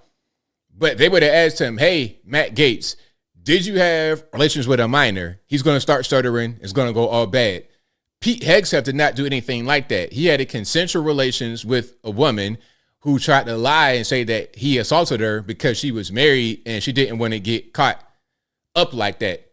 Rather than saying, hey, you know what? I cheated on my husband and I take responsibility. She wanted to try to throw him under the bus to say that he did something to her when he did not do anything to her. The police investigated and they found out, they discovered that he did not do anything wrong, that it was totally consensual. So Pete Hegseth, he didn't do anything wrong. He should be confirmed, and that's that on that. Same thing with Brett Kavanaugh. Remember Brett Kavanaugh tried to say that Christine Blasey Ford was a victim and he assaulted her. He didn't do it. He did not do it. And he had evidence, witnesses, everything, and he categorically denied it. So I support Pete Hegseth. I support Brett Kavanaugh. But Matt Gaetz, on the other hand, is not the same. He's not in the same category. Matt Gaetz was just doing too much and got caught with a young girl. And as I said before, if the girl that Matt Gaetz was with was an adult, you would not hear about the whole pay for play thing. You wouldn't hear about that at all because everybody does that. It's normal. It's mainstream. The issue was a 17-year-old, and that's it. That's the reason why he wouldn't have got confirmed. But Pete did not do that at all. Nowhere near it. He was lied on by somebody who got caught because she was married and shouldn't have been doing what she was doing. Now we got Trump saying, hey, Pete has my full support. Check him out. Pete is doing well now. I mean, people were a little bit concerned. He's a young guy with a tremendous track record, actually. He went to Princeton and went to Harvard. He was a good student at both, but he loves the military, and I think people are starting to see it. So we'll be working on his nomination along with a lot of others. Since you bring him up, do you still have confidence in Pete Hegseth? Yes, I do. I really do. He's a very smart guy. I've known him through Fox, but I've known him for a long time. And he's basically a military guy. I mean, every time I talk to him, all he wants to talk about is the military. He's a military. So shout out to Pete Hegseth. And somebody says, the assassination of the Gray says, I served with Captain Pete Hegseth in the Fighting Irish, 69th Infantry, New York. I will follow him back to combat tomorrow. Shout out to you. Okay. Now, somebody said, or some of you guys said that the girl lied about her age, had a fake ID. It don't matter. It don't matter. At the end of the day, like I said, once you get him in the interrogation room, or the confirmation hearing, they're going to ask him, did you have relations with a 17-year-old? He's got to say yes. And if he does not say yes and he starts stuttering, well, I thought she was, nobody wants to hear that. Nobody wants to hear that. You can say, I didn't know and she didn't tell me. Well, that's your fault. Just like when people go to jail for tax evasion, like the rapper Fat Joe, when he went to jail and he was paying his finance guy to pay the taxes for him, and the guy was not paying the taxes. He took care of his son who became a quadriplegic from an accident. Although Fat Joe said, hey, I thought my guy was paying it, I wasn't trying to avoid paying taxes. It said, so what? You didn't pay your taxes. Ultimately, it's your responsibility to pay your taxes and not anyone else's. So you're going to go to jail. I can pay it back, though. So what? You can pay it back, but you still evaded. So now you're still going to prison. They don't care what you knew, what you didn't know. Ultimately, it's your responsibility to be 100% certain that you're doing the thing you should be doing. And if you can't do that, then good luck being the politician. Good luck. Unless your name is Joe Biden, you can't just do whatever you want to do and get away with it. All right. Now, let's keep on rocking and rolling here. If you like what you're hearing so far, please give the video a thumbs up. Oh, and speaking about you're not Joe Biden, you're not Hunter Biden, let's check this out. This is, I think, Trump's lawyer, Alina Abba, talking about the whole situation with the pardon and whatnot. Let's watch here. With the idea of pardoning your son? No, and I guarantee you, and you can quote me on this, I'll come on your show when it happens, he's going to pardon himself, he's going to pardon his family, Shifty Schiff, Nancy Pelosi, and anybody else who had their hands in the cookie jar. I do not doubt it. So all we're hearing is leaks of something we already knew. They lied to us during the election. The American people saw through it, and now here we are. Pardon after pardon will be handed out, and I assure you of that. Listen, KJP's admitting it. More are to come, but it's going to be rocking the nation when we see who it is that he pardons. We're liking the cabinet. People are intrigued by it, the way they're rolling it out, and also the personalities. It looks like you have one group that are, let's just say they're well-to-do, and they've been very successful, and they're looking to take this country into the next almost millennium when you think about the kind of things they're getting their hands on. And then you have another crew, you can call them the Crusaders. They're going to go in there and they're going to knock some heads together and they're going to bring out all of the scallywags and the evildoers to make sure we have a clean government again. Do you kind of see that, the way he's positioned his team?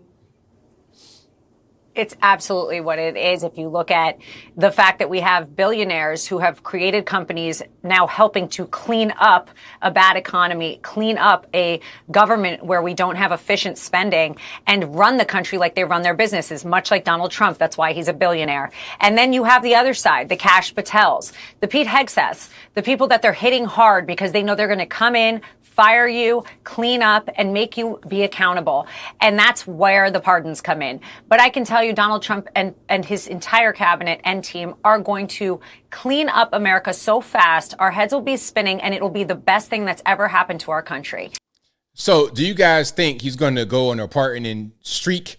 Speaking about Joe Biden, who's he going to pardon next? Who's going to be the next big person that the Biden administration pardons before he's out of office? You know, it's going to be a lot. It's going to be a lot of people, a lot of preemptive pardons. He got to pardon himself. The whole 10 for the big guy thing is a serious thing. Now, I mean, do you want to go after an 80-year-old man and put him in the penitentiary? Why not? Why not? I mean, I would just, if I was Trump, I would sit down and talk to him like, hey, man, what are we going to do? Are y'all going to stop this madness against us? Do you have any? If you're not part of the madness, Joe, I'm going to let you live, but some of these other guys, we might go ahead and just put up under the penitentiary. I don't think Joe Biden loves his party right now, the Democrats, for how they treated him and forced him out and then forced this idiot on him, Kamala Harris. I don't think he likes that too much. I'm not sympathetic toward Joe Biden, but I'm just saying the reality. So I think that he may be cooperating with Trump to get some of these people out of office, or pardon me, not only out of office, but in the penitentiary, making big rocks to little. So we'll see. We will see. Hillary might get pardoned. Fauci, Mayorkas, who Joe Biden would probably not. Matter of fact, I'm going to say this. There are some that the left want Joe Biden to pardon because they know it's about to be rough for him. Anthony Fauci, number one. Oh, that's the Anthony Fauci. I don't use the H word too much. Hate. I don't use that too much. I try not to use it too much. I try to be, but him, hated him. Hate him for life. He's the worst. Anthony Fauci, Alejandro Mayorkas for leaving the border open. But you know what? The border issue is a matter of the whole government because that was their answer to the inflation problem, is by bringing in a bunch of low-skilled labor to work these really low-paid jobs. What happened was there was a period of time where they incentivized Americans not to work. And then inflation happened as a result of the lockdowns. So these jobs they're trying to offer do not fit into the standard of life that people are already set up for themselves. Okay, Americans are not used to living 15 deep in a house on a cot in cots to work at a chicken plant. They're not used to that type of lifestyle. But the Haitians, they don't got a problem with it. They come from a third world country where food is a problem, where security is non-existent, where government non-existent. So they're trying to just leave and do something. So they don't mind being 15 deep in an 800 square foot house to go work at a chicken plant or a steel plant. They don't mind. But it's different for Americans. And on top of them coming in here illegally to do these jobs for low skills, they also rack up big bills that the taxpayers pay for. We subsidize them to take employment opportunities from us that are not good jobs because of the economy being out of whack with what these jobs are paying. You see? But again, the migrants can do it because they're used to those kind of substandard conditions that Americans are not used to. Now, shout out to Trump at the Patriot Awards doing the iconic dance. Hey, this right here, put this dance in the Smithsonian Museum. Iconic.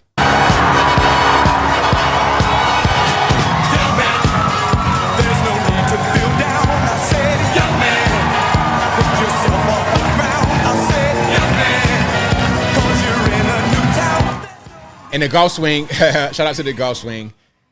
Absolutely. And I think I saw something from the Village People. They came out and said that they support Trump doing this. He's having a good time with it, so they have no problem. They're not mad at him using the song, the YMCA. So shout out to Village People. Shout out to YMCA. Shout out to everybody out there at the Patriot Awards.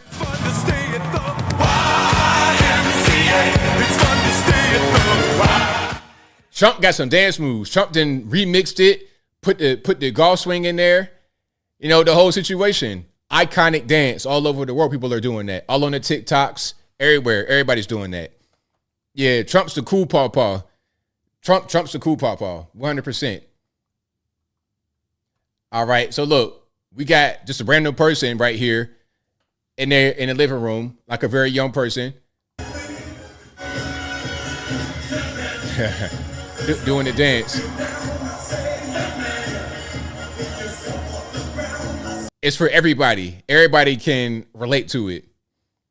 Kamala could never. Tampon Tim can never. Tampon Tim likes to do twirls and ballerina stuff. I can't get jiggy with, listen, I cannot get jiggy with Tampon Tim twirling and whirling, doing ballerina plies or whatever. I forget what the little movie's called. The plie. Y'all know what I'm talking about. Whatever y'all be doing with the point. Yeah, on point with your toes like that. That's what Tampon Tim does. But Trump, no way. Trump got the good dances that everybody can do. Accessible dances. All right. Now, here he is at the awards talking about the progress we've made already since he's become the president-elect, not even officially become inaugurated. Let's watch. I think you have seen more happen in the last 2 weeks than you've seen in the last 4 years, and we're not even there yet. Pirouette. That's what I wanted to say. I knew it was a word that started with a P. Point, plies, pirouette, whatever.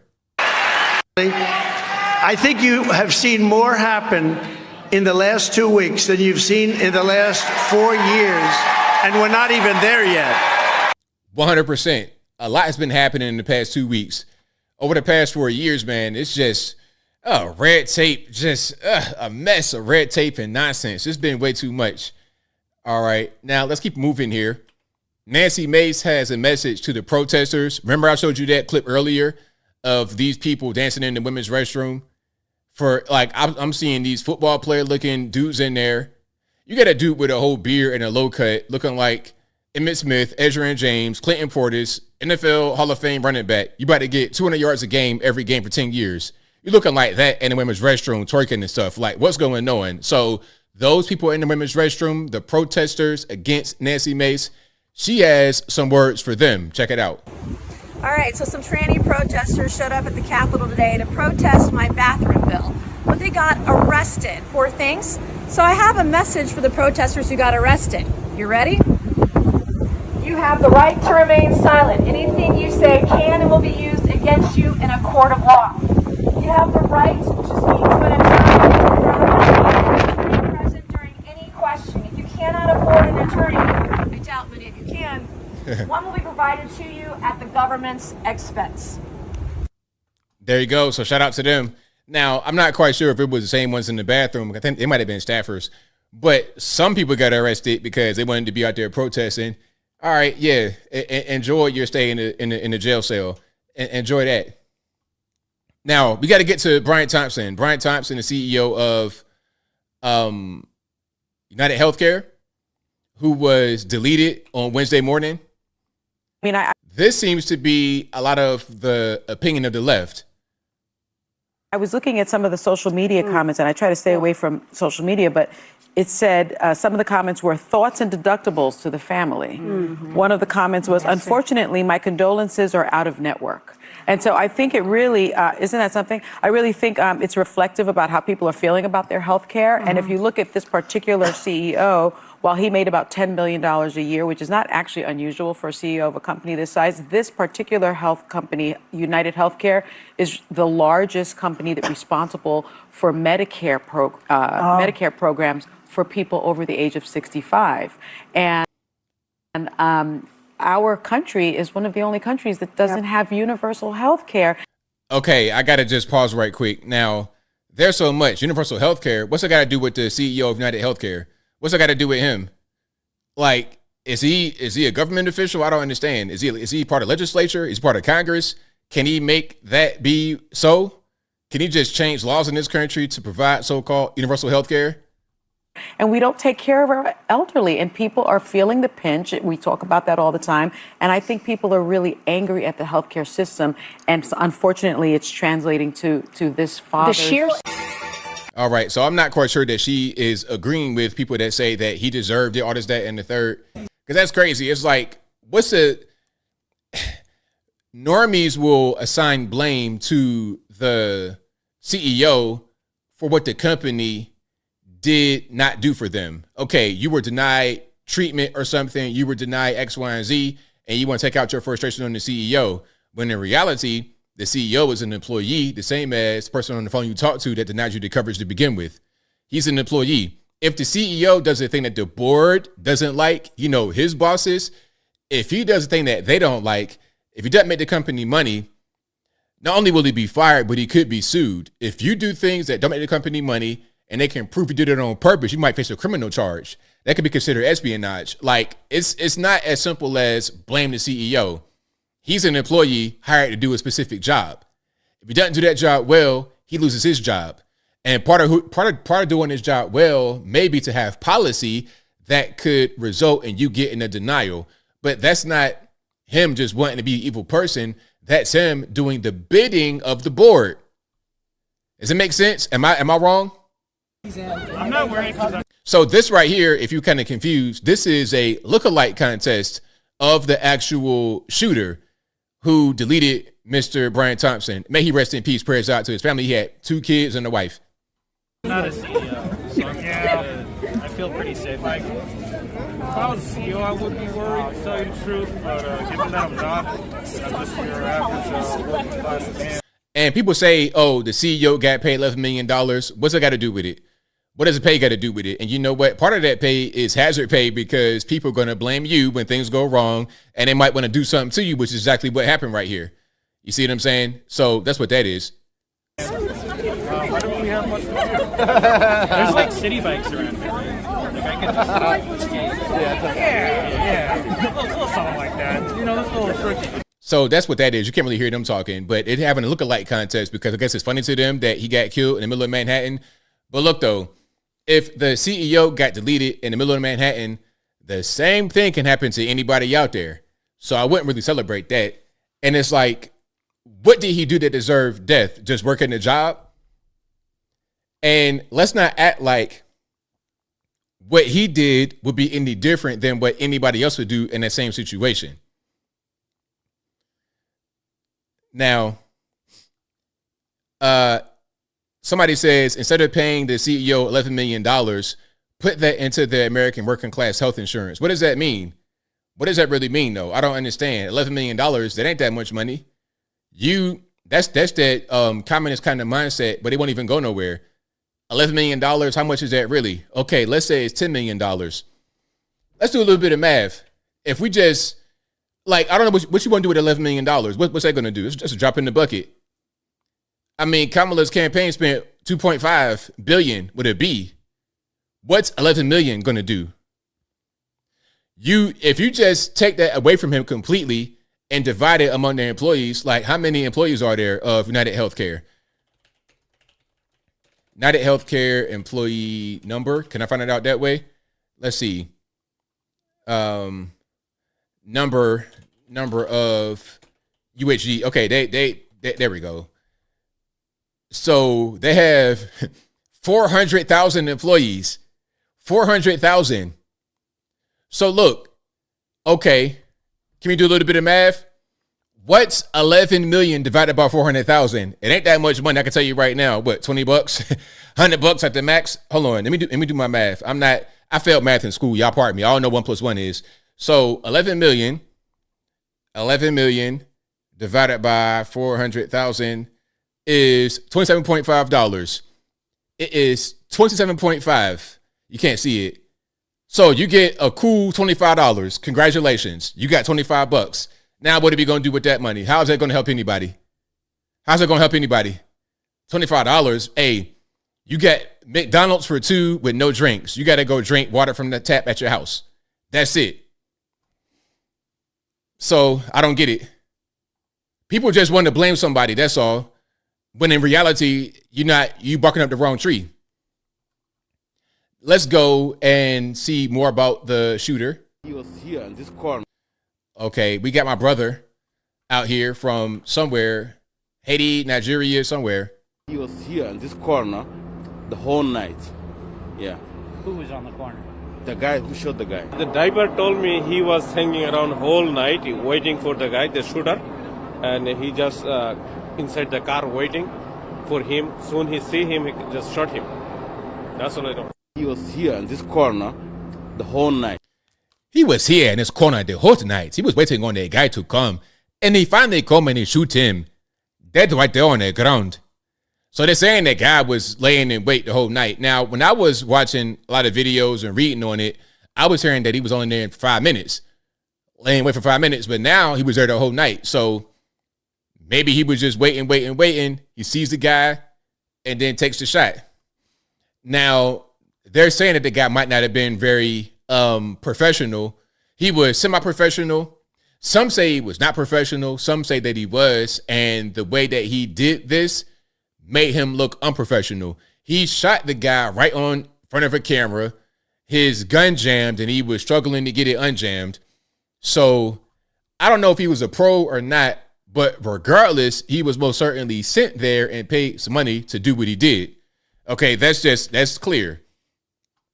Okay, now, as a result of what happened to the CEO of United Healthcare Group, all corporate security is up, all the way up, because they don't want the same thing to happen to other CEOs. And normally CEOs have security. There were some protests at UHG headquarters in Minnesota like 2 months ago. So I don't know where the security was. I don't know what happened. This was most likely an inside job. In the murder of United Healthcare CEO. RP to the headphone users. Let me get a little bit less volume and start from the top. Some more developments in the murder of United Healthcare CEO Brian Thompson in New York City earlier this week. Police releasing these photos from a hostel on the Upper West Side of a person they say is wanted for questioning in connection with the shooting. Joining us right now to discuss the security implications for corporate America, we want to welcome Dave Commandant, who is former Boeing Vice President and Chief Security Officer. He's now the president of DS Commandant Risk Management Services. And Dave, thank you for being with us this morning. It's been really frightening watching the pictures and the videos that have been so widespread about what happened here in New York City. I know you were involved in a call that lots of security officers took place in afterwards. I know you can't reveal what happened on that call, but maybe you can speak to how corporate America is feeling right now in the wake of this. Well, thank you, Becky, and thanks for having me this morning. Yeah, corporate security is obviously on guard right now. This is a low-frequency, high-impact event, and it's clearly got CEOs and boards of large corporations around the country, and quite frankly, around the world, quite concerned with their executive protection programs.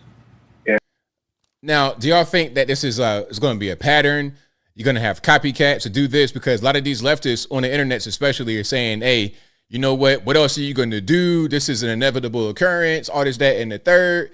I think it's kind of ridiculous. It's very ridiculous. And as a matter of fact, hold on, I think I saw a video for somebody.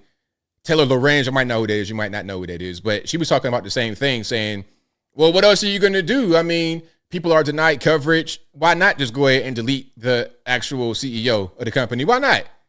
That's a thought process, which is really crazy. But people in general are crazy nowadays. Yeah, somebody said nobody's safe. I believe you're correct about that. Nobody is safe. That is correct. There we go. That's where I want it right here. Taylor Lorenz. Now, a little bit of context if you guys do not know who this is. Taylor Lorenz is a journalist, I believe. I forget where she writes for or where she may have written for, where she may have worked for. But she's the kind of person who will come to your house looking for a story, invade your personal space, do all kind of stuff. To be totally honest, I'm a little teeny bit afraid of Taylor Lorenz. She's the kind of person I think that'll stalk you. Okay. And I've experienced that kind of thing before a little bit, not quite to the way she would do it. I tell you what I don't want is some crying white lady on the front of my house making the scene. I don't want that. Oh boy, that's going to be real ugly. How am I going to explain that? It's like, they're going to be like, Anthony, is everything okay at your house? What's going on? Anyway, so in the first clip, talking about how it's like when you're targeted by other people for online harassment and how that can ruin your life. And then she's saying that the CEO of United Healthcare getting deleted, it's not really a big deal. What else are you going to do? Check it out. You feel like any little piece of information that gets out on you will be used by the worst people on the internet to destroy your life. It's horrifying. I'm so sorry. Am I, when I say, do I wish someone dead, is that advocating for them to be killed? No, of course not. But am I going to shed tears? Of course, people are going to get a little carried away and celebrate, but they're celebrating because it feels like a victory. You feel like any little. So it's a victory when you delete a CEO because of the company. Maybe something happened you didn't like. Maybe there was a claim denial or whatever. That's okay. But then when somebody is harassing you online, you want to start breaking down crying. It's just kind of weird to me. It's kind of strange. If it's okay to delete somebody because of what the company may or may not have done, then why are you so butthurt about the online harassment? It's weird. It's totally strange. But like I said, that kind of behavior right there, I'm scared of that behavior. I don't want nothing to do with that. I see that behavior, I'm running away. It's like, you know what? You got it. Do not come to my house crying, throwing things, screaming. How am I going to explain a 40-year-old Swiftie in front of my house in the pool of tears? What am I going to say to my neighbors and to the police? I'll be like, man, look, she's crazy. Anyway, let's keep on rocking and rolling. If you like what you're hearing so far, please give the video a thumbs up. Like the video, share the video, do all that good stuff. That'll help me out tremendously. Now, we're going to have an ex-detective from NYPD talk about this a little bit and kind of let you know where they at as far as being able to find them, or where they may be at as far as being able to find this guy that did this. Fox News alert, the FBI stepping in to help with a nationwide manhunt for the suspected killer who gunned down the CEO of United Healthcare. Police now examining new evidence, including what they believe is the killer's backpack. Now, pause. I did see that. Nico says, hey, ABL, I live in New York City, and the NYPD just reported that the items in his backpack found last night was Tommy Hilfiger jacket and Monopoly money. I saw that. Yeah. So there's things in the book bag, and that was part of it. Now, do you guys think it's only the Tommy Hilfiger jacket and Monopoly money, or were there more items in there? What do y'all think? Y'all let me know in the comments. As seen in this photo obtained by the New York Post. This all while hinting at what the killer's motive might be. I'm not going to commit to a motive right now, but, obviously when you look at the writing, you look at the victim's employment, it could possibly be a disgruntled employee or a disgruntled client, but we're not ruling that out, but we're certainly not committing to it at this time. Now, something else. Allegedly, there were shell casings at the scene of the crime that had words written on them: deny, defend, and depose. Now, do y'all think that was added to the crime scene later? I'm not quite sure how it would have been added, because right when that happens, I'm sure there's probably an immediate response. So was that a real thing, fake thing? And let me know what you think about that. And if you think it's a real thing, why do you think those words were on the shell casings? Like, what's the purpose behind that? Y'all let me know what you think. Former NYPD lieutenant and U.S. Army veteran Dr. Darren Porcher joins us now. Darren, great to see you this morning. So you're seeing this evidence sort of trickle out for the public, the backpack, the suspected exit route to the bus station, perhaps to Atlanta. Do you think authorities right now know much more, perhaps are zeroing in on a guy that we're still wondering about? Do you think they're much closer to catching this guy than perhaps we might know? Now, the reason why I say Atlanta is because they know that he got to New York City from a bus that originated in Atlanta. So there was a bus ticket. He got on in Atlanta, went to New York. He probably got back on the bus to Atlanta. Now, if he goes to Atlanta and he's able to get on a flight from Hartsfield Jackson, you could be anywhere in the world with a one way. But at the same time, he probably didn't fly, because by the time he would have reached Atlanta on the bus, it probably would have been APB, look for this guy. But if he was able to wear a mask or some kind of face concealing thing, then they may not necessarily be looking for the right person. But let's continue here.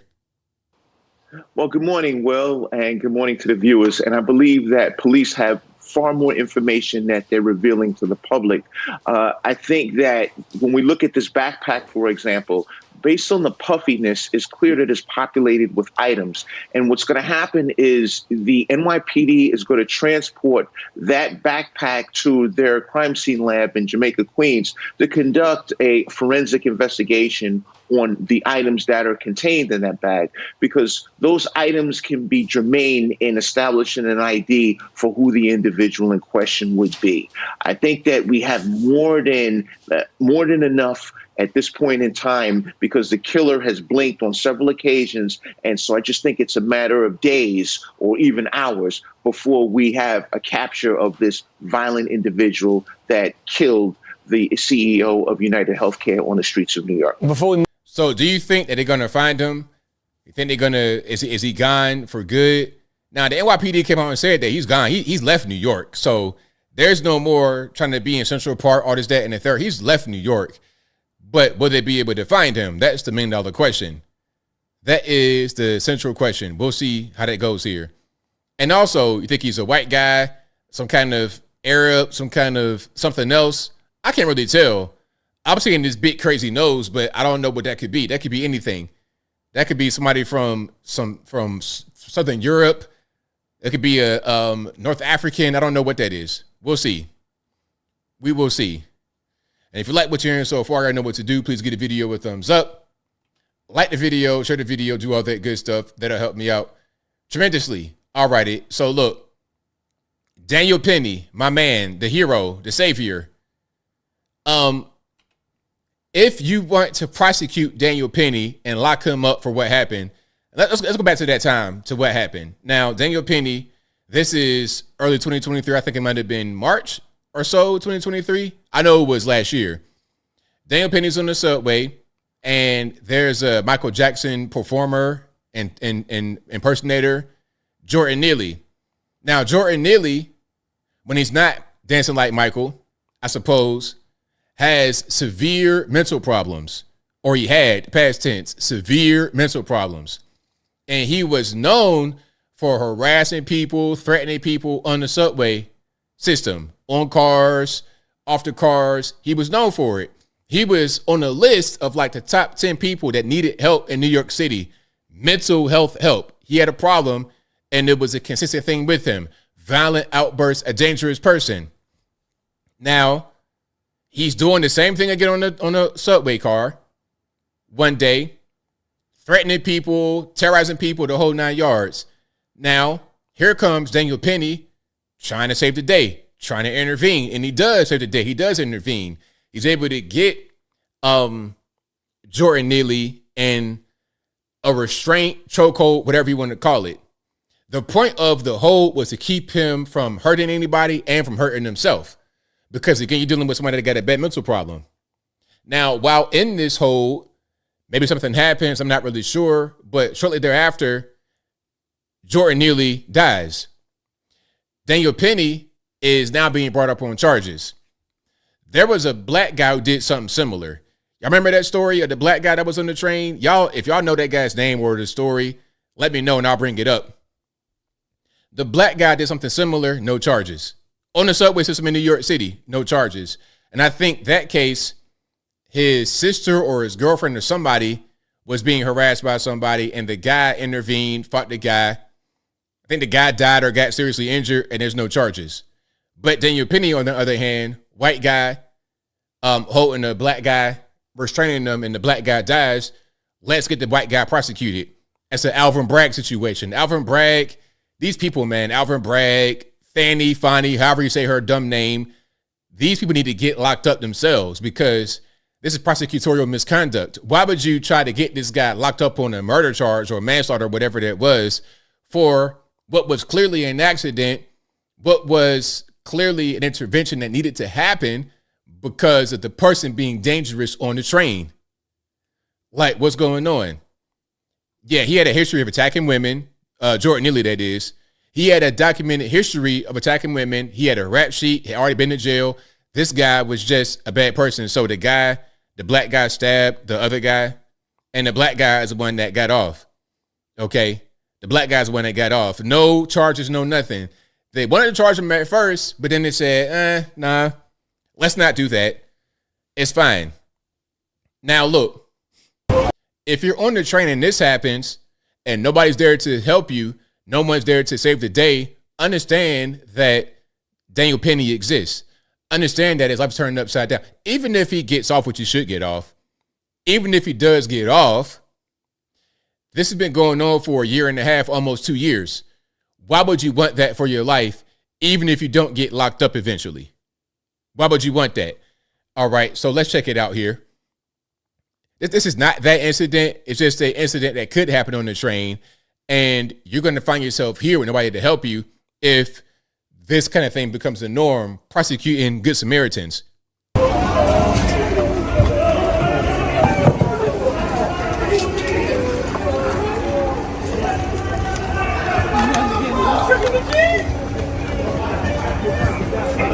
Where's the NYPD? Oh my God! Close the door! Close the door!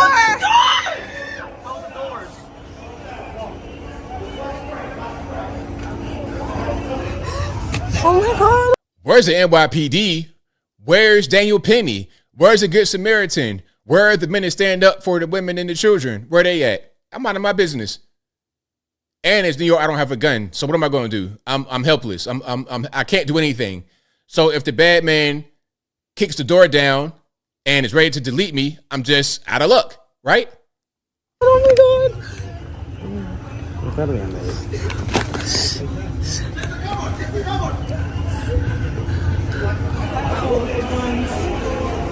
Andy, where are you? Hold on, did I hear that? Andy, where are you? Daniel, where are you? Did I hear that? Wait, one more time.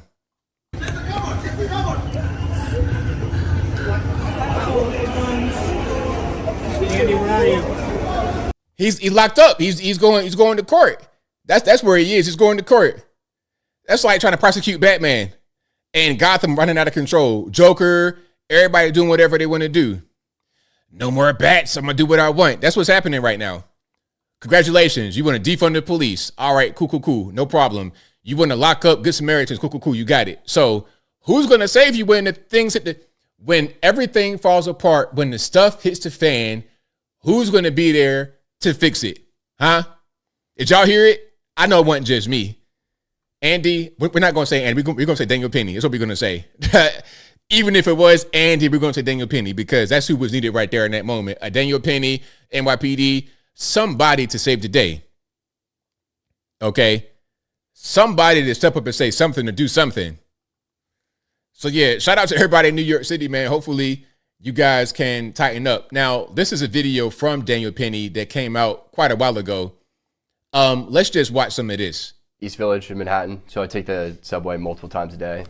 In this instance, I was coming from school. I got out of class around 2:15, and I took I was at J Street Metro Tech, took the Uptown F train. At 2nd Avenue, a man came on, stumbled on. He appeared to be on drugs. The doors closed, and he ripped his jacket off and threw it at the people sitting down to my left. I was listening to music at the time, and he was yelling, so I took my headphones out to hear what he was yelling. And the three main threats that he repeated over and over was, I'm going to kill you, I'm prepared to go to jail for life, and I'm willing to die. You know, this was a scary situation, and Mr. Nearly came on. He was threatening. I'm 6'2", and he was taller than me, so it was. And there's a common misconception that Marines don't get scared.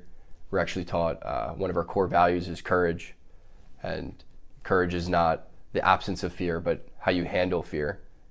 And you know, I was scared for myself, but I looked around. I saw women and children. He was yelling in their faces, saying these threats. I couldn't just sit still. Some people say that I was holding on to Mr. Nearly for 15 minutes. This is not true. I mean, between stops is only a couple minutes. So the whole interaction lasted less than 5 minutes. Some people say I was trying to choke him to death, which is also not true. I was trying to restrain him. You can see in the video, there's a clear rise and fall of his chest, indicating that he's breathing. I'm trying to restrain him from him being able to carry out the threats. And then some people say that this was about race, which is absolutely ridiculous. I didn't see a black man threatening passengers. I saw a man threatening passengers, a lot of whom were people of color. The man who helped restrain Mr. Nearly was a person of color. And then a few days after the incident, I read in the papers that a woman of color came out and called me a hero. I don't believe that I'm a hero, but she was one of those people that I was trying to protect. So, I mean, what's the actual problem here? You have a Good Samaritan, guy doing the right thing, not trying to hurt anybody. The guy unfortunately dies. It's not his fault. It was a complete accident, and really the guy probably turned up, might have been on drugs. The guy had problems. He was spiraling for years before this whole thing happened. It was only a matter of time before he completely crashed all the way out. It was only a matter of time before he completely crashed all the way out. And it's unfortunate that Daniel Penny had to be there when Jordan nearly crashed out. Okay. But again, if he was a black guy, he wouldn't have got prosecuted in Alvin Bragg's New York City. Now, you guys told me the other person who did not get locked up, Jordan Williams. Let's go ahead and play some of that, shall we?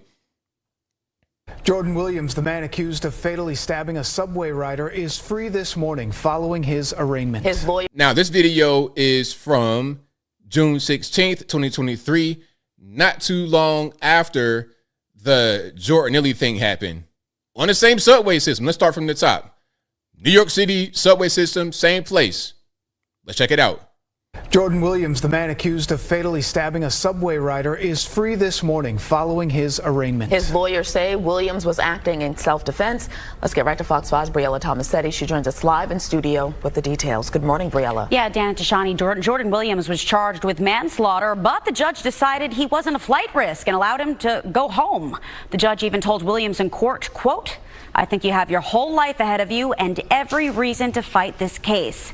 Now, Williams has no prior arrests and didn't leave the scene. Instead, he called his own mother after the deadly encounter. Let's be clear. The charges against him were dropped. This video is from June 16th, 23. June 29th, charges are dropped. Okay. Less than 2 weeks later, all charges dropped. At first, he was released with no bail. Then they dropped all the charges.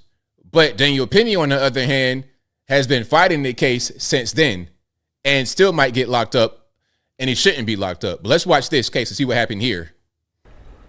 What are you going to do? What's the first thing you're going to do? Take a shower. 20-year-old Jordan Williams, the man charged with manslaughter and criminal possession of a weapon in the deadly subway stabbing of a fellow passenger, was released without bail on Thursday afternoon. Williams was all smiles, leaving the Brooklyn criminal courthouse accompanied by friends, family, and his lawyer, Jason Goldman. Today, the system worked. Just after 8 o'clock Tuesday night, police responded to a 911 call reporting that 36-year-old DeVictor Udrago was stabbed in the chest on a J train as it approached Marcy Avenue and Broadway. Paramedics rushed Udrago to New York Presbyterian Brooklyn Methodist Hospital, where he died from his injuries. Williams is the man accused of stabbing him to death. Did this guy punch your girlfriend? Why'd you have a knife, Jordan? Why'd you take a knife on the subway? He punched her in the head? Before Williams was arraigned, he was escorted out of the 90th precinct by police, nodding to reporters when asked if the victim assaulted his girlfriend. According to the NYPD, Udrago was harassing multiple passengers on board and punched Williams' girlfriend in the face before he stepped in to intervene. Now, I don't think you should be locked up for that because it's clear self-defense. This guy's acting a fool, harassing people, beating people up, punching your girlfriend in the face. I'll do the same thing. I'll delete you right there if I got to. If you're doing something like that, yeah, if you're doing something like that, listen, I'm all about peace. I don't bother nobody. So you want to come up and just punch my girlfriend right in front of me, then whatever happens, happens. It's self-defense. He shouldn't have been locked up or charged. The same thing for Daniel Penny. But one guy's black, other guy's white, and you see what the result is. Now, here is an article in which I'm going to show you that the charges are dropped against him. Look, charges dropped against NYC man accused in fatal subway stabbing. Hold on. Charges dropped against NYC man accused in fatal subway stabbing. A grand jury declined to indict Jordan Williams on manslaughter and weapons charges in connection with the incident this month on a Brooklyn J train, NBC News reported. And that's him right there. Now, this guy not only deleted the guy, but had a knife and stabbed him to death. All that Daniel Penny did was just put Jordan nearly in a restraint. There was no weapon involved. But yet we still got somebody getting prosecuted and the other one not. See how that works? New York City, you guys suck when it comes to the legal system. The people, the food, hey, that's something else. A lot of you guys live in New York. Shout out to the New Yorkers. But your legal system, your Alvin Braggs of the world, Letitia James, I mean, embarrassing they are. Okay, but if you like what you're hearing so far, y'all know what to do. Get a video a thumbs up, like the video, share the video, do all the good stuff. That'll help me out tremendously. Alrighty, so check it out. The Boston city councilor, and I ain't gonna get to the BLM thing. Matter of fact, I'm kind of out of time. Let's get to the I'm gonna keep the Boston councilor for something else. I want to show Hawk Newsom. I guess it might be his wife or his girlfriend or something like that. That's not suspicious at all. You got a husband and wife starting the Black Lives Matter chapter and going on TV. What kind of money are y'all getting? How are you able to pay your bills? Is it a grift we got going on? What's happening? But anyway, let's see what her reaction is to the one charge in the Daniel Penny case being dropped, although there's still another charge that is pending. I'm the co-founder of Black Lives Matter Greater New York. I stand here heartbroken because I have to hug a father who knows that the murderer of his son will most likely go free, who has to look in the face of a jury that no matter the facts, no matter the expert witnesses, no matter the people yelling on that train that day to let Jordan go, you will kill him. They will not find a white man guilty of killing a black man in modern day America. This is no different than Jim Crow. This looks like a picture out of the picture book when you look at that anonymous jury. We have baby boomers who were there during Jim Crow on this jury. We have young people who are looking at Daniel Penny as a hero. And what America is a hero, a killer. He didn't give a crap about Jordan. The medical examiner said Jordan turned purple. Yes, black people can turn purple when they're denied oxygen. Every lab report showed he died of asphyxiation. And that doesn't matter because they want to spare a white man the penalty of his crimes. America has not changed, and I hate to say it, it may never change. And people who keep asking, are we going to riot? Are we going to protest? Is that what's needed? Do glass have to break? Do cars have to burn for a black man to get justice in America? We can't show up with peace. We can't show up with facts. We can't show up with evidence and witness after witness. You give us nothing. And then you ask us to love this country. America hates black people, and we see it from that jury pool. So America hates black folks, the same people, the same America that let the guy go home without getting charged for deleting the person on the subway because self-defense, and the guy he deleted was black too. The guy he deleted was black too, so what are we talking about? The only miscarriage of justice is charging Daniel Penny at all. That's a miscarriage of justice. And can I say something else right quick? I want the community to excommunicate these kind of grifters, this husband and wife, brother and sister, whatever they are, team of grifters, trying to get money from these white liberals because they're talking about how bad the white man is. I want us to just totally forget about their existence. BLM, Antifa, they're just a cancer upon society. So, and that's part of the reason why I came on YouTube to begin with, was to really influence the community, to think differently, to not be so stuck in this ridiculous liberal mindset that doesn't do anything for us. Maybe it might do something for them. They might get some money out of it, but it's not going to help us go forward as a people. As a country, it's going to be a cancer upon us. And you got to get, if you can identify the cancer, get rid of it, you should do that. Not in a threatening way, YouTube censors, not that way, but you understand what I mean. Let's no longer think that they have an opinion that matters. Okay, that's pretty much where I'm at. But anyway, shout out to you guys. I appreciate y'all. I want to show one more clip, a classic clip, okay? One more clip, a classic one. This was from the C-19 time. Remember, they were in D.C. trying to get black people to get the vaccination. Like a lot of the community, even the liberals said, "No, I ain't getting that." Common sense says, why would you get that when it just came out? Who put that in their body? A classic clip. Then we're going to get to the super chats and the phone calls. Check it out. People in America are not settled with the information that's been given to us right now. So I'm not going to be lining up taking a shot on a vaccination for something that wasn't clear in the first place. And then you all create a shot in miraculous time. It takes years to create vaccination. Well, it used to take years. Okay, it used to. You know how many years were invested in this approach? About 20 years of science to get us to be able to do it. 20 years is not enough. And 9 months is definitely not enough for nobody to be taking no vaccination that you all came up with. The only reason I'm talking to you right now, as close as we are, is that I've been vaccinated. Right. But if it allow thousands of people like you don't get vaccinated, you're going to let this virus continue to percolate in this country and in this world. Something like the common flu then, right? And Yes, sir. I forget when this was. It might have been 2020, 2021. But everything he said was dead on accurate. Everything he said was accurate. It's much more serious than the flu. Well, the flu kills a lot of people annually too. You know how many people died of the flu the last year?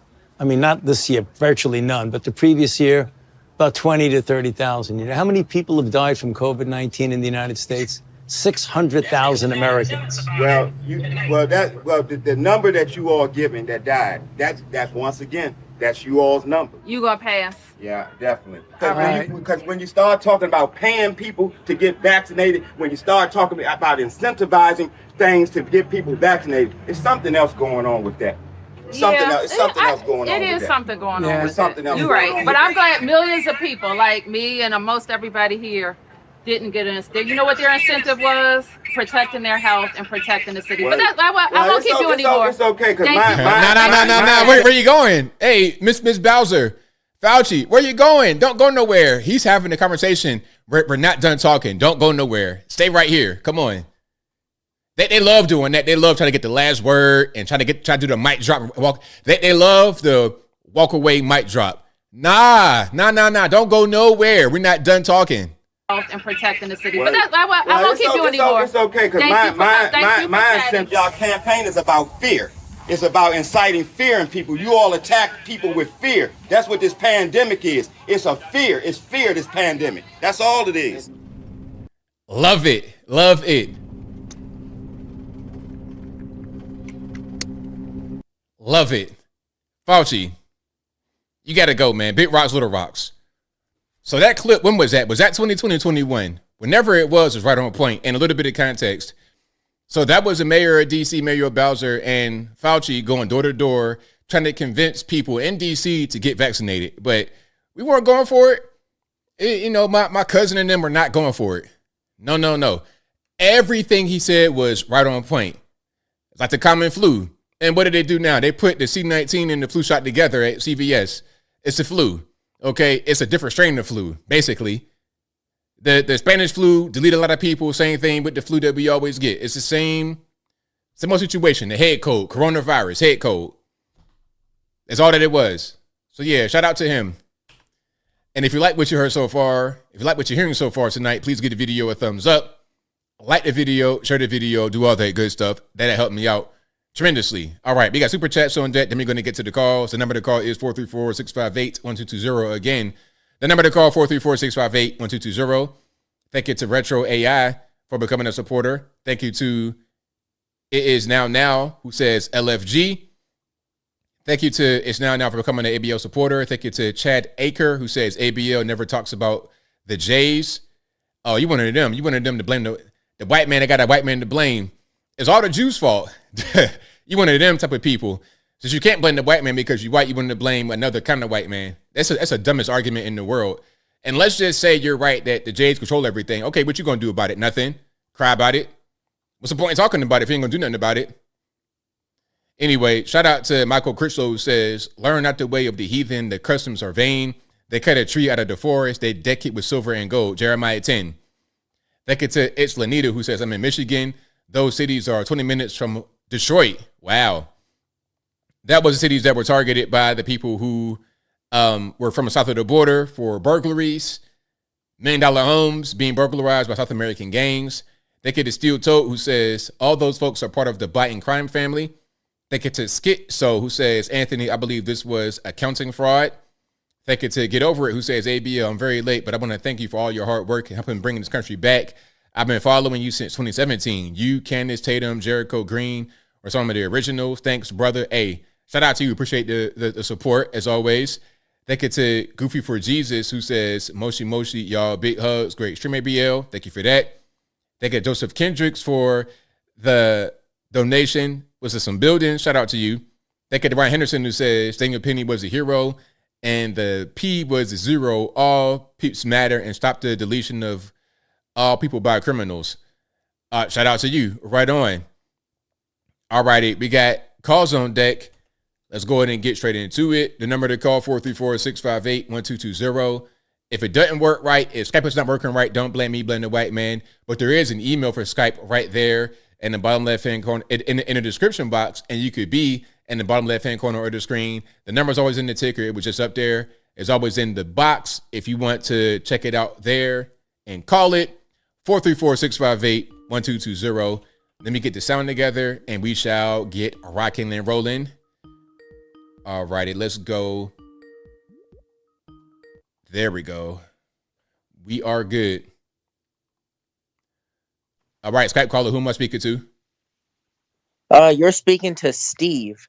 So, I have a question about the Matt Gaetz nomination when you said it wasn't a good pick. Why can't they overlook it if the woman lies about her age? Like, what if the woman used a fake ID, and she looked older? Like, shouldn't she have been held accountable? Why just because maybe Matt Gaetz made a mistake or did something, do they have to make a big deal out of it if he, specifically was lied to about her age? Like, why doesn't the lying about age even work? Or oh, she used a fake ID. Why doesn't that work? Like it's almost as if they expect guys to be like mind readers about like expecting the guy to know that she's lying. Why doesn't it work? Work for what though? Like, what's your question specifically? Work to not go to prison or work to be able to get a job that you want? It's two different things. Like work to like not be accused. Like remember how when Matt Gaetz was smeared with like and accused of sleeping with the 17-year-old? Why doesn't the excuse of oh she lied about her age or she used the fake ID work when really women should be held accountable for lying about their age? Well, the thing is, he's not being prosecuted here. So if it was a situation where they didn't really believe that and they thought that maybe he knew how old she was, then we have a whole different conversation. So I think that it did work. But when you're talking about something like this, it's not going to work because they're going to dig up your past. And if there's any kind of moral things or any kind of character issues they can point to, that would be part of the process of confirmation. So it worked as far as not going to prison because he could have went to prison for having sex with a minor, but he didn't. He didn't get charged at all. But it's not going to help him when you're talking about being confirmed because it's not even about what you did legally or what you can be proven of doing in court. It's about, hey, your character, do I like you? Are making good decisions? And it looks like he did not make good decisions. So that's why it won't work in this instance. But like if she lied about her age and used a fake ID, why would it be a bad reflection of his character, let's say if she looked older? You know, like they were at a party. I mean, he was probably, you know, at a party with a bunch of friends. I mean, how do you just like doubly make sure that your character isn't affected, you know, in case someone lies about their age? Do you just not sleep with people, period, and you just like, I don't know, like just keep self-control that night or something? I mean, you know. Well, here's the thing about it though. She was not just 17. He also paid her. So now we're talking about prostitution and underage and all this, that, and the third. And there may be other ones that come out because he was engaged in that lifestyle for a while. And a friend of his who was doing it with him went to prison over the whole situation because he was also stealing money. So look, you having these bad associates you're hanging with that went to prison. You're buying sex from minors. You just have some character flaws that are going to come up in the confirmation hearing. That's just the reality of the situation. Same thing with the guy who stole the panties, right? The penny thief, Sam Brenton. Now, he shouldn't have ever been appointed because you could look at him and tell there's some issues. This guy is a full-grown man with a dress on. Obviously, it's something not really right. And then what happened? He goes and does that and gets himself locked up. It points to your character and it points to your potential future behavior. So if I'm going to hire you for a job, I'm going to do a background check and see, oh, there's a red flag right there. I don't want to hire you. That's how it goes. Not just in the political world, but also in the regular, everyday social world. That's how it is. Okay, that makes sense. Then I have another question about Daniel Penny. So I think the judge is really trying to coerce a guilty verdict out of the jury. Do you think that when it comes Monday, like, what do you think that Daniel Penny is going to be found guilty of the negligent homicide charge then? Because I really hope that he doesn't get found guilty, and I'm really praying that he doesn't get found guilty. Because, like, really, self-defense in my case, in my opinion, is self-defense. Like, if people are threatening other people, that's implied harm. And, like, if that's implied harm, you should be allowed to take action in defense of others, you know? Well, what's happening is that there's some corruption happening in New York City's legal system. That's all, because I showed the video of the other guy who stabbed somebody to death in the same situation, and he didn't get any. The charges were dropped. He's home free, no bail. That should have been the same case with Daniel Penny, but since there is a white guy and a black so-called victim, they want to prosecute him when they shouldn't be. It's racism, and the people that are involved with this should not be allowed to prosecute any of the cases, in my humble opinion.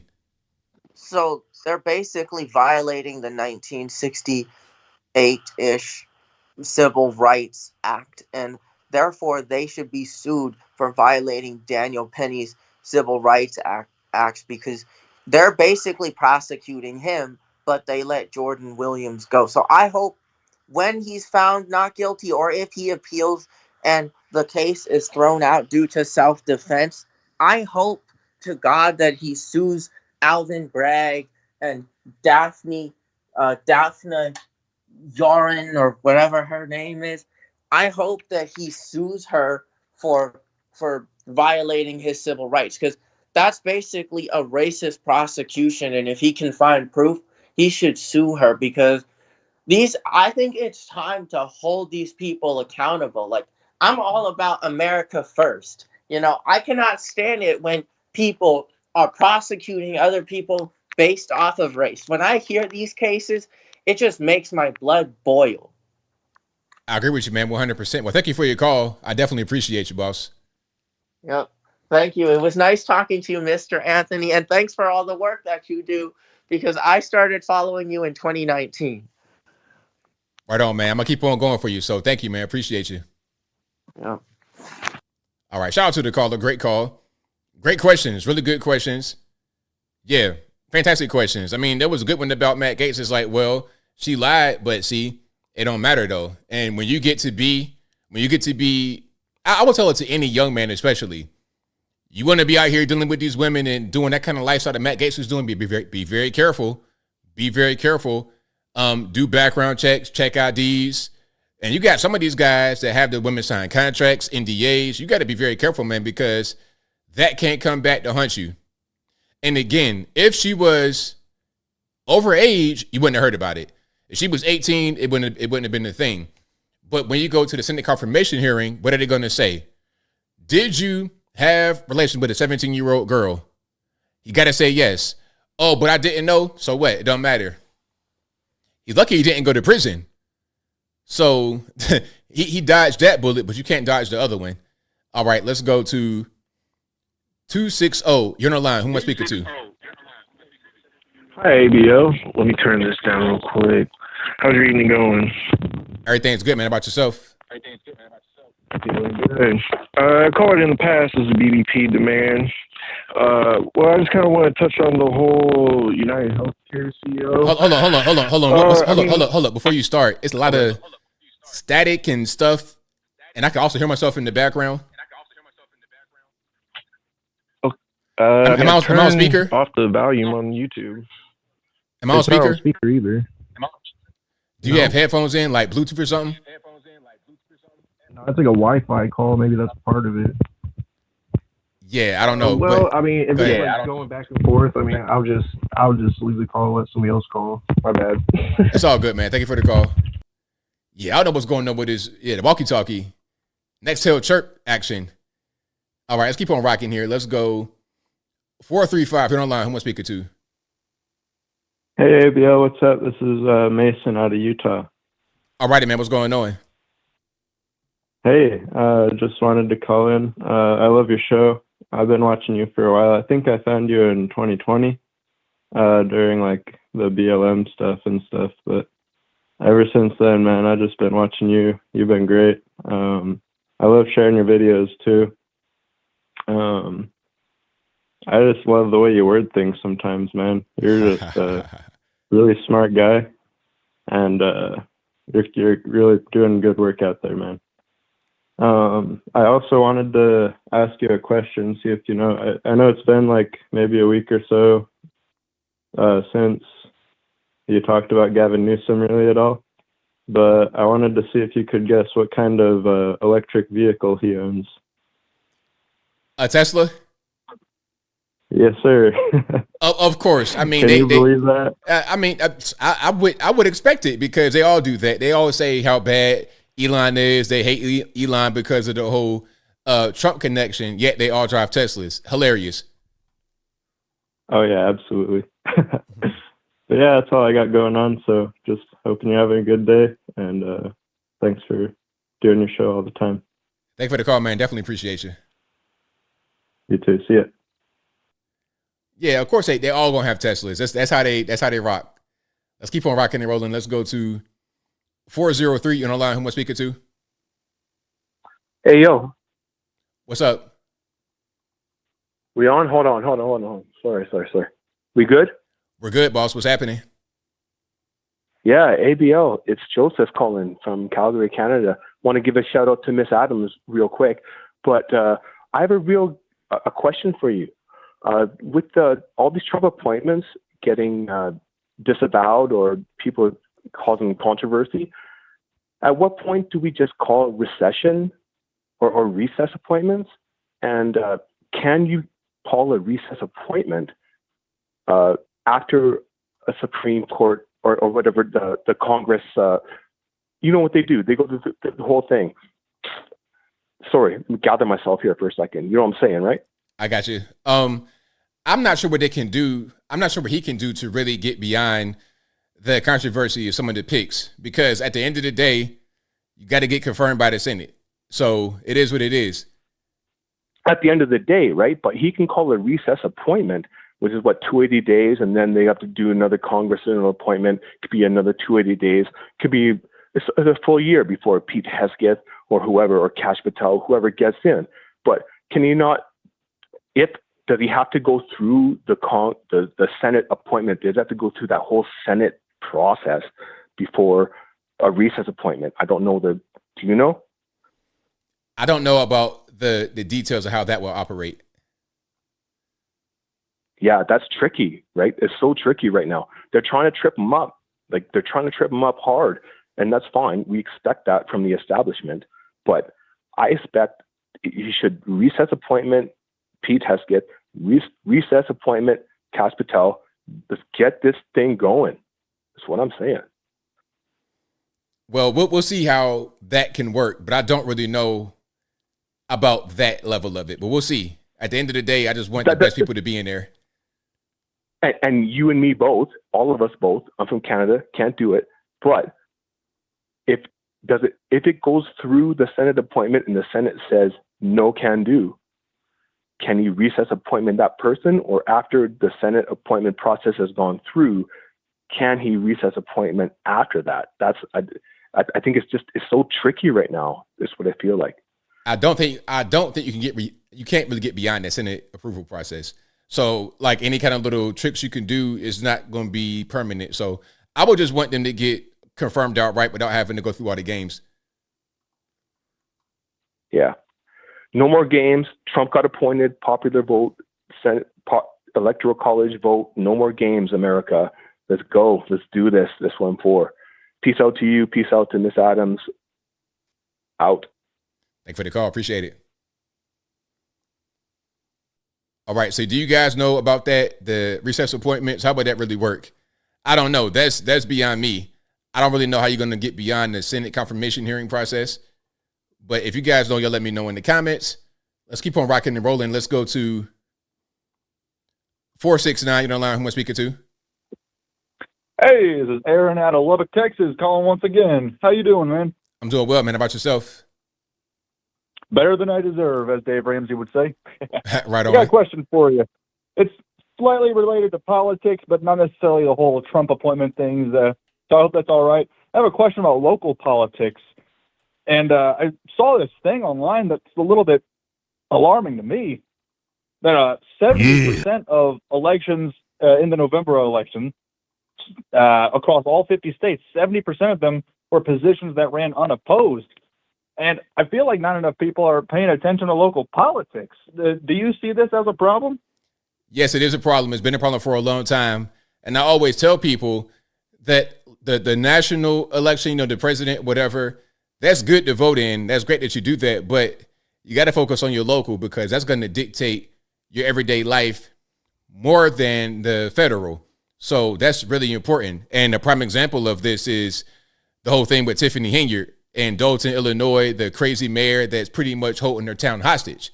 Now, if people really pay attention to local politics, then she wouldn't be there and it wouldn't be an issue. So it's most certainly an issue of local politics. And I would tell anybody that wants to make a difference to get involved with local politics. Go out there and run for city council. Go out there and do something that can help your local place, be better than what it is. Oh, 100%. I've even considered it myself once before. I've thought about running for city council, although I know for a fact I wouldn't be elected. There's no chance for me. But do you think, now this is just a hypothetical, do you think you could see yourself running for a local office?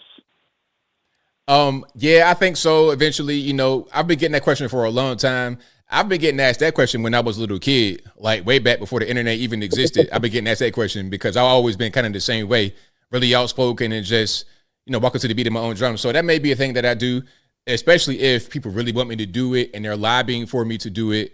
I'll go ahead and just serve the people. Oh, man. Oh, I just got one more quick question kind of related to that, and I'll let the next caller take it on. But if you were to run for a local office, which office would you try to run for? Would it be like a judge position, the board of education, mayor, city council? What would you try and do? I might start city council and then become a mayor, city mayor, county mayor, something like that. I would want to really be in that kind of role. A judge, I'm not really sure. I'm not a lawyer. I don't have any kind of background in that. I think I'd be better off being city council than the mayor. That's fair. Well, hey, thanks for having me on yet again. I hope you have a good one. Thank you for the call. Definitely appreciate you.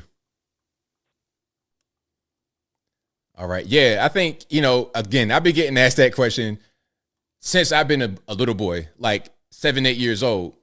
I've been getting asked the same thing because I'm pretty much the same as I've been back then. I found a picture of I might have showed you a picture before. I found a picture of a family reunion. I'm probably about 4 years old in the picture. And you could tell right there that I was just different. I was just different. I'll put it to you that way. All right, let's go to 240. You're the line. Who am I speaking to? Yeah, you're speaking to Phil. I might show you a picture. All righty, man. What's going on? Hey, what's going on? I'm Phil from Maryland, man. I wanted to say something to you. I wanted to give you my opinion, perhaps, on that Jordan Devon case, or what were their names again? So which one? The case we talking about right now with the white guy that's being potentially locked up? Yeah. So Yeah, so hold on. So to answer your question, the guy Daniel Penny and the person that died, Jordan Neely. Okay, so Daniel Penny and Jordan Neely. Yes. I just wanted to say, brother, I'm to the opinion that as far as I understand, Jordan Neely had a history of assaults and attacking people, but he also had a disability, a mental disability, and I'm to the opinion that our government is not doing enough for people with disabilities. I mean, they're willing to spend money on, constituents. They're willing to spend money on bringing people across the border and maybe perhaps, helping these foreign countries when we've got people over here that truly need help. And when you have an instance like that happens, I blame the government for that. And I truly also believe that his father should have done something for him. His mother apparently had died and his father abandoned him. And now his father wants to come back and try to sue for his death. I really don't find that fair. I think he should have been doing. My son was mentally disabled when he was 16. He was hit by a car, and he will forever have a place in my home as long as I breathe for him to come to. Do not understand not helping your son out. Yeah, I mean, I agree with you. And that's all I wanted to say, brother. Right on, man. Thank you for your call. Definitely appreciate you. Hell yeah. You guys have a good night, and I appreciate everything you do, ABL. Thank you, man. Appreciate you. Yep. Good night. Yeah, you made a good point because remember, let's go back. They said he was like in the top 10 list of people that needed help in the New York City streets of the homeless population. Like he was out there in the streets. He was known to have issues. So nothing was done. And what happened? He crashes out as a result. Let's go to 310. You're the line. Who am I speaking to? This is Ron from Georgia. How you doing, ABL? I'm doing well. About yourself? I'm doing okay. It's just been a kind of crazy week this week, and I'm kind of ticked. The fact that Biden's over in Africa giving $1 billion away to the Africans, and we still don't have our people in in North Carolina and Tennessee being taken care of. You know, it's ridiculous that we can give money away over there and not take care of our people over here. And not only that, the fact that we even got our federal workers having ditty parties and everybody decide they're going to go ahead and quit all of a sudden, but yet we got to pay their retirements. I'm sorry, they should be fired. No retirement. You got what you got, get it going. You know what I'm saying? Because you're a disgrace to the nation, and that's at this point in the way that they're doing our veterans. It's ridiculous. Ditty party at the veterans office. Come on now, and during work hours. What's going on? And then these people don't want to go back to work too in the offices. They want to kick it at home. You know, we got 99% of the people still want to be at home, lounging in the saunas and bathtubs. You know, we can't even get people in the office. Say you want to get some paperwork and you can't get it. We got 1% of the people in the office trying to get paperwork, but we can't get it because we don't have enough people here. Nobody doing their work. Who's running the shop? It's ridiculous, and that's why I'm glad that those are going to come in the fact. But the thing about it is like this: that how is it that these people got a 5-year contract saying that they don't have to go back to work? Dang that! You know what I'm saying? They don't have to come back to the office. They got that in the contract. That's on bull. You know what I'm saying? We paying for those offices. You know, you need to get up in there. You know what I'm saying? And they need to, and then they don't want to go up to in the office. It need to be just like the way Reagan did with the airline the controllers. You're fired. Don't show up. You're out of here. We're gonna move these offices over in Tennessee, somewhere else. You know, let other people get some of their jobs and stop the Washington influence. It's ridiculous, and I'm just kind of ticked about that. That's what our dollars is going for. But you know what? I can't wait. I can't wait till January 20th.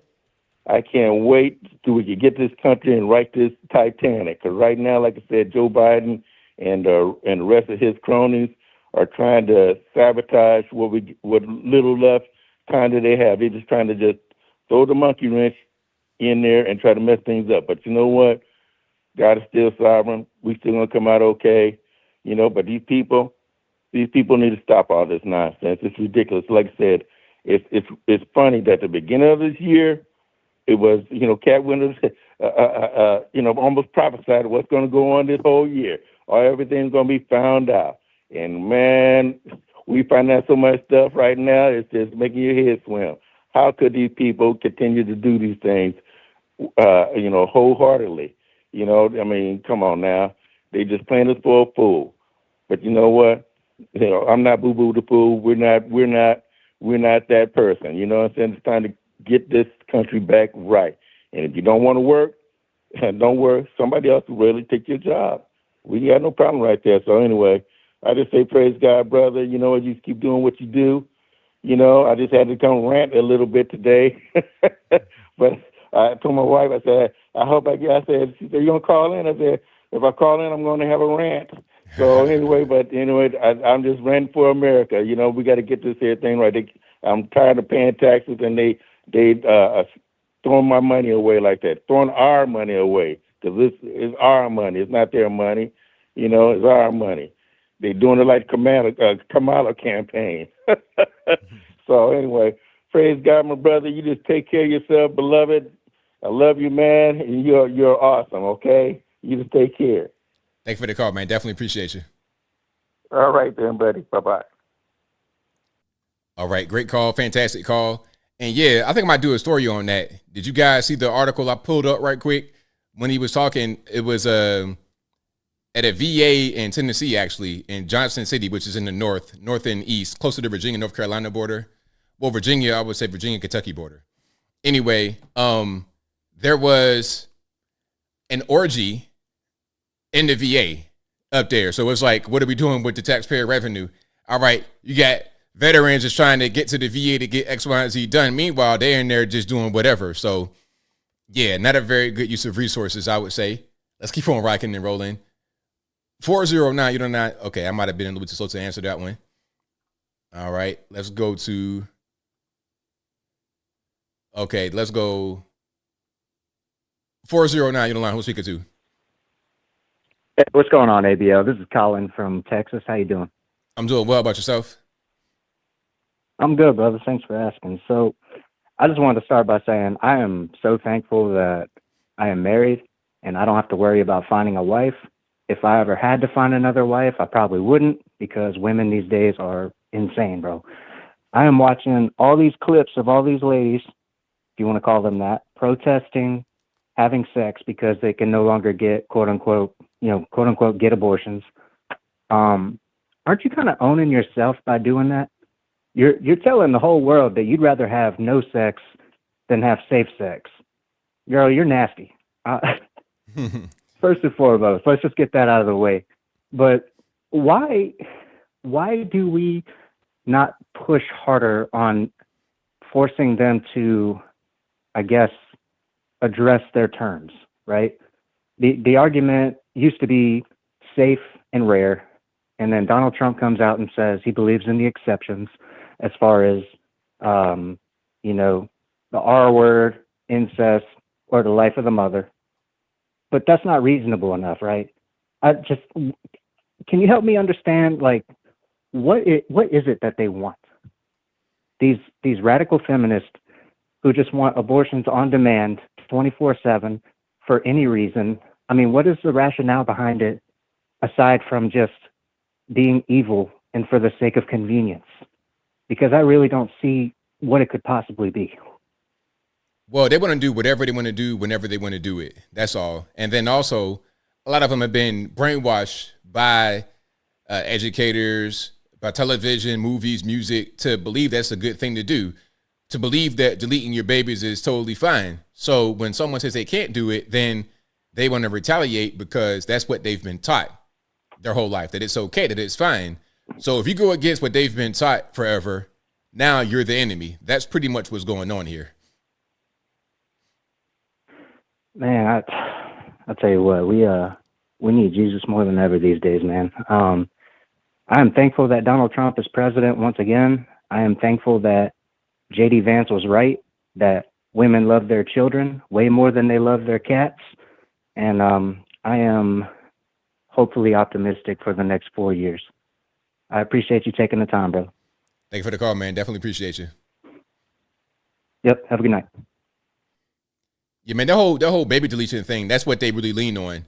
And again, they've really been hammering that home with education, K through 12, college, television, music, everything else. They've really been hammering that point home. And then they pour a lot of money into it. Remember, $2.5 billion they spent when talking about the super PACs and the campaign and the debt. $2.5 billion they spent just this year in the campaign cycle to push the message about abortion being a good thing. So basically, they had a whole marketing campaign about abortion being good, not just this campaign cycle, but for years and years and years and years. Since 1973 Roe v. Wade and beforehand, it's been a big marketing campaign. You had whole movements behind it. So they've been brainwashed from a young age for a long time that this is the right thing to do. So you trying to tell them it's the wrong thing to do, they don't want to hear it. And it's been promoted as a healthcare system. It's a mess. It's really a mess, but let's continue. We're speaking to 617 on the line. Hey, ABL, it's Jenna in West Virginia. Wanted to ask you, I try to check out all of your videos as soon as they come up, but I may have missed one. Have you covered the drones in New Jersey? Now, I saw that. What was that, where the man got arrested? No, the drones, like how there's all of the drones over New Jersey. I guess it's spread to Long Island and now Philadelphia. I've not seen that. So there's like all these drones in the sky. And what's crazy is nobody knows what they are. And I watched a press conference yesterday, which was, I think, the Evesham Township or something like that in New Jersey. And they've now directed it to the FBI. But Phil Murphy came out and was just like, oh, don't worry about it, guys. Like, there's no danger to the public. Just believe me. Well, it's not just in New Jersey, because I live in West Virginia on the Potomac River, Where they're having the biggest issue in New Jersey is on the Ruritan River. And my sky right now, I've got 20 drones up. Wow. And I can send you the videos if you want. I can find your email and send them to you so that you can see. But these are not like hobbyist drones. So I contacted the non-emergency line of the local county. So you know where I am. I'm in Jefferson County. So I'm literally like on the Maryland-Virginia line of West Virginia, right on the Potomac. And I called the local sheriff's office and I was just like, hey guys, like I just wanted to ask if you have any reports of this. And they were like, well, people are allowed to fly drones. That's not what I'm asking. It's not. Guys. So they were like, well, we'll send somebody out to take a peek. I'm literally looking at one as we speak right now. And they're just hovering and some of them move, but one of them has fixed wings. And what gets even crazier is the other night when it was really bad, there was probably a good 30 up in the sky. And I went outside with my puppy before we went to bed and one flew overhead. And I'm trying to find an actual screenshot so I can read it to you. I may not have it on hand, but what popped up was insane. Oh, here it is. So I've heard of private relay before, but I've never seen this message before. So it popped up while the drone flew overhead, and it said to access the internet on this network, you need to turn off private relay. The network can monitor the internet activity in your IP address and will not be hidden from trackers or websites.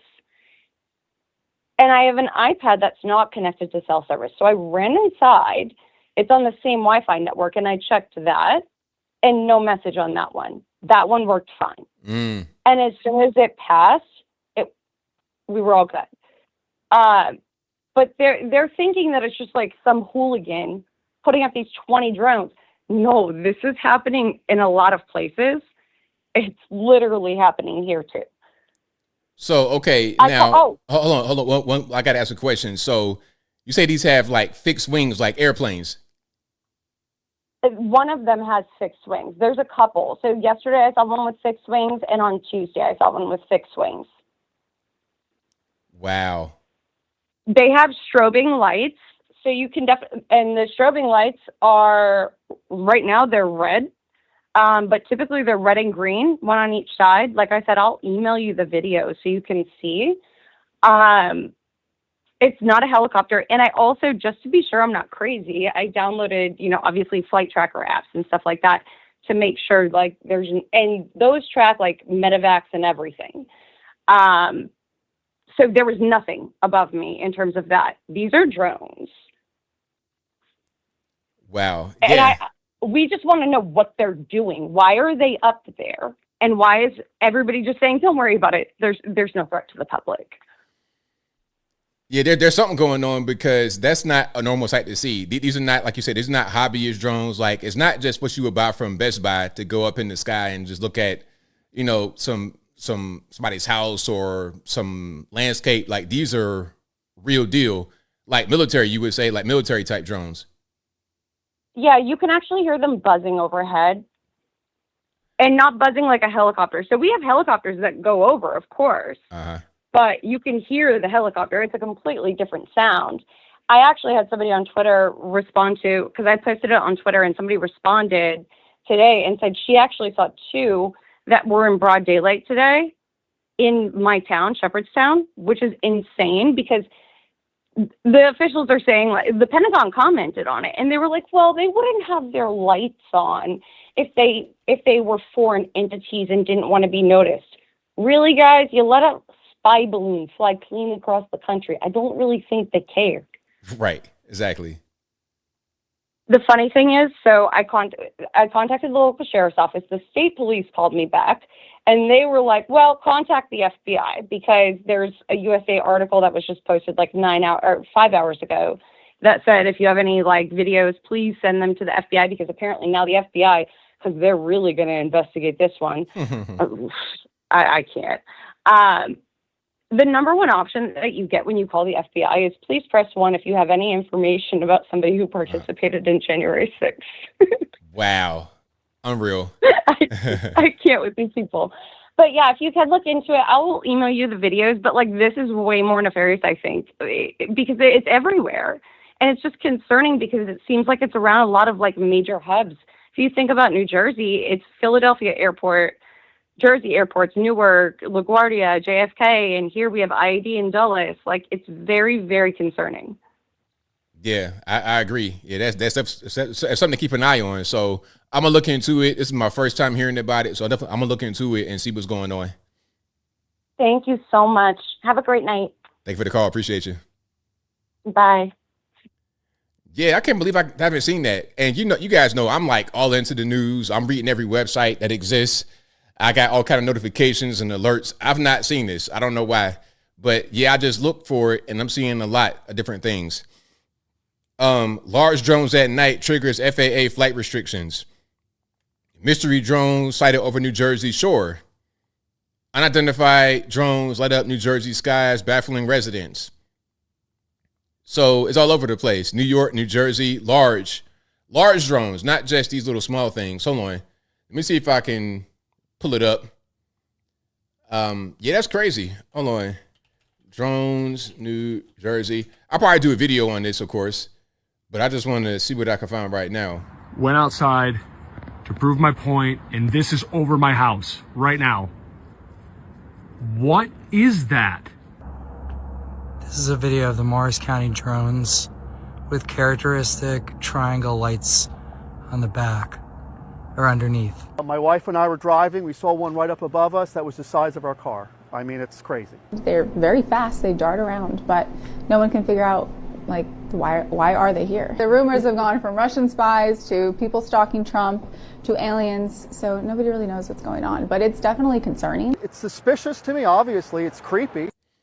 So what's going on? Y'all let me know what you think about what's happening. Why are the drones there? Who sent them there? What's happening? Yeah, that's very concerning. Let's go. You're on loudspeaker to 207. Hello. How's it going? Everything's all good. About yourself? Oh, great. Hey, ABL. Yes, indeed. What's happening? Hello? Yes. Hey, this is Serge in Colorado. All righty. What's going on? Hey, yeah. It's good to talk to you. I've been watching you for a few years now. Same as the caller previously. Just wanted to say hi and just really wanted to spread some positivity here. I've said in the chat before, I just want to remind people that we are the most diverse group of patriots in American history, and I think that's definitely worth noting. Right on. Also, let's see here. Well, with the drones, well, I don't want to get on that yet. But anyways, I've been watching more live streams of, all the riots and protests. I've been watching that for 10 years, but definitely more so since 2019. And I mean, fortunately and unfortunately, I had the ability to watch it all night long, so I could watch it, from when it started on the East Coast all the way to the West Coast. You know what I mean? So I got to see it all, and I'm hoping. What I'm hoping for is that Trump gets tough on this stuff, and I want to see them labeled a domestic terrorist organization. Honestly. I've had my life threatened. That wouldn't be a bad thing. And I'd like to see, I was wondering, did you see Trump at Notre Dame today? I did, yes. In Paris. Oh, wasn't that something? Oh, it was amazing. Yeah, I've always liked the pageantry and all that stuff. I'll admit it. That's pretty cool to see. But it was good to see him, talking to the different world leaders, and I'm feeling more positive. I hope everybody else is too. I really do, because I'm feeling like there's some healing going on here for real, not the kind that Kamala talks about. You know what I mean? Like the real stuff. and I want to see these wars end. I want to see them. I want to see Ukraine and Russia. I don't know how it will happen. I actually am from Ukrainian and Russian descent. So this is, personally for me, I just want this stuff to stop. You know what I mean? And in the Middle East, that's been going on forever, as we all know.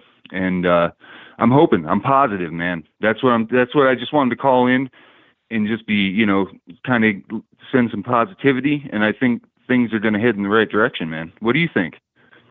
I think we're going to get right back on track. Things will be going in the right direction. They won't let it go without a fight, so it's definitely going to be a lot for us to deal with, but I think we'll be just fine in the end. Yeah, right on, man. Yeah, I really feel like we're heading on a really good track, in a spiritual sense, a patriotic sense for everyone, really.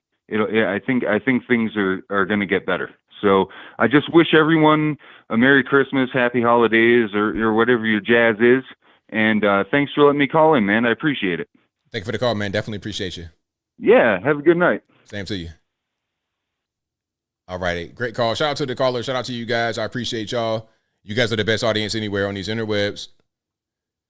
504, get on the line. Who am I speaking to? Hey, ABL, it's Alien Spaceship. All righty, man. What's going on? All right. Shout out to all the callers. Very good calls tonight.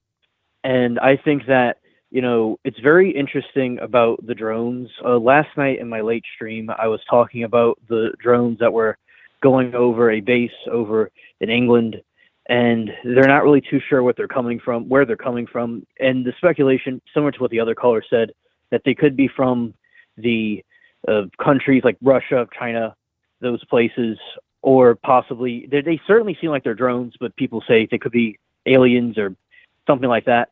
And they're classified as UAPs technically until they're identified. So like a UFO, an unidentified flying object, until it's identified. And it's a very concerning situation for national security. And it would be, it's good that we're all covering it. And it's good to eventually find out what these things are. Yeah, we got to figure out what it is, because there's a clear potential for a national security risk, and we can't have stuff like that going on. Right. And I like the wisdom you're talking about, especially with how, when someone's going with somebody, they need to make sure that they're the right age. Yeah, definitely. Do that, because you don't want to get caught up. You don't want to go to the penitentiary, make big rocks too little. You want to keep yourself clean as possible. Right. And yeah, because I think it's, it's not worth it, especially, tarnishing one's reputation. And I think that, like with the person, the CEO that got murdered, I think that's, unfortunate for anyone to get deleted. No, we don't want that happening. Somebody that, didn't do anything wrong, in the sense they're not like somebody trying to hurt somebody. It's just somebody that was doing their job. And yeah, some people are were happy about it because of the profession he's in.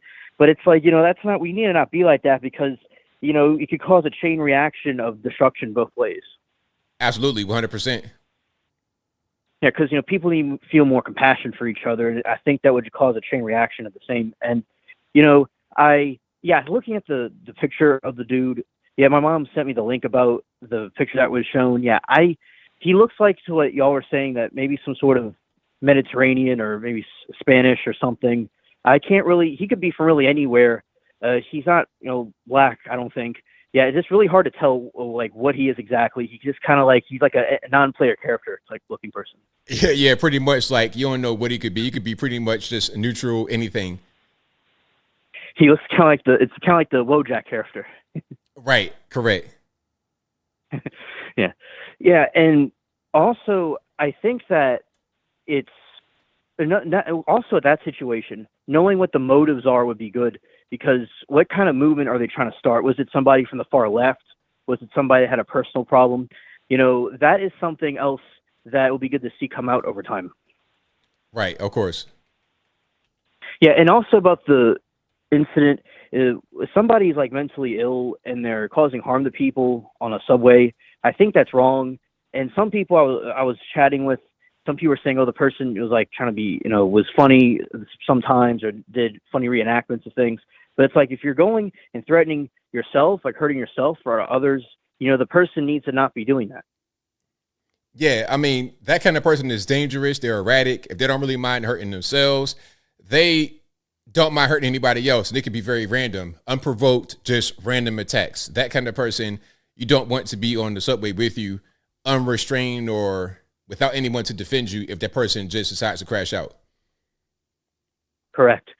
And I think it's important for people to defend themselves. And Jesus said, those that don't have a sword sell their cloak and buy one. So Jesus was first self-defense. And even those who are not religious, in the chat, we would all agree that it's good for people to defend themselves. That's a basic human right. And these political groups talking about the race stuff, they need to go with what Martin Luther King said, and they're not judged by someone's skin, but their character. That's right. That's the way that it should be. Judge everybody by their character. What did they do? How they look, what their skin color is not really the point. How do they behave? That's the most important thing. Exactly. And also with the trials I'm watching, there's this guy that he allegedly deleted somebody, and he clearly did it. And when he was in the interrogation room, he was crying and saying he needed to go to the bathroom. He needed something to eat. They gave him a blanket. They gave him something to eat and some coffee. In the chat, we were roasting this guy because he was being so soft. Like, he could go and do something evil to somebody, but act so soft when he has a problem. It just shows when people, they're in their emotions and they're going to do something bad. They can't handle, they're really weak people. Of course, all the time. And, that weakness can become weaponized, and then they go over the top. They become extreme. Exactly. Yeah, and also I am real thankful that Trump is getting in. And some people are saying on YouTube, allegedly, one of the oligarchs were saying that nothing has happened yet. We have to wait to see that Putin might be difficult with this peace negotiation with the Ukraine situation, that they don't know if the terms are going to work out. Some people are saying, I was seeing online, and we have to wait and see what happens. But, I'm glad at least Trump is dealing with this, because he's not a force to reckon with. Oh, absolutely. All right. Yeah. And ABL, thank you for taking my call. That's all I have to say. Thank you for the call, man. Definitely appreciate you. Okay. Bye. All righty. I think that'll be a wrap for me. We're a little bit past, I know, 11:15. I didn't know it was that late. But shout out to you guys. I appreciate y'all for being here. I'll be back live again. Same bad time, same bad place. 8 p.m. Eastern time to right around right now, 11 p.m. Eastern Standard Time. And I'm here all throughout the week putting out pre-recorded content.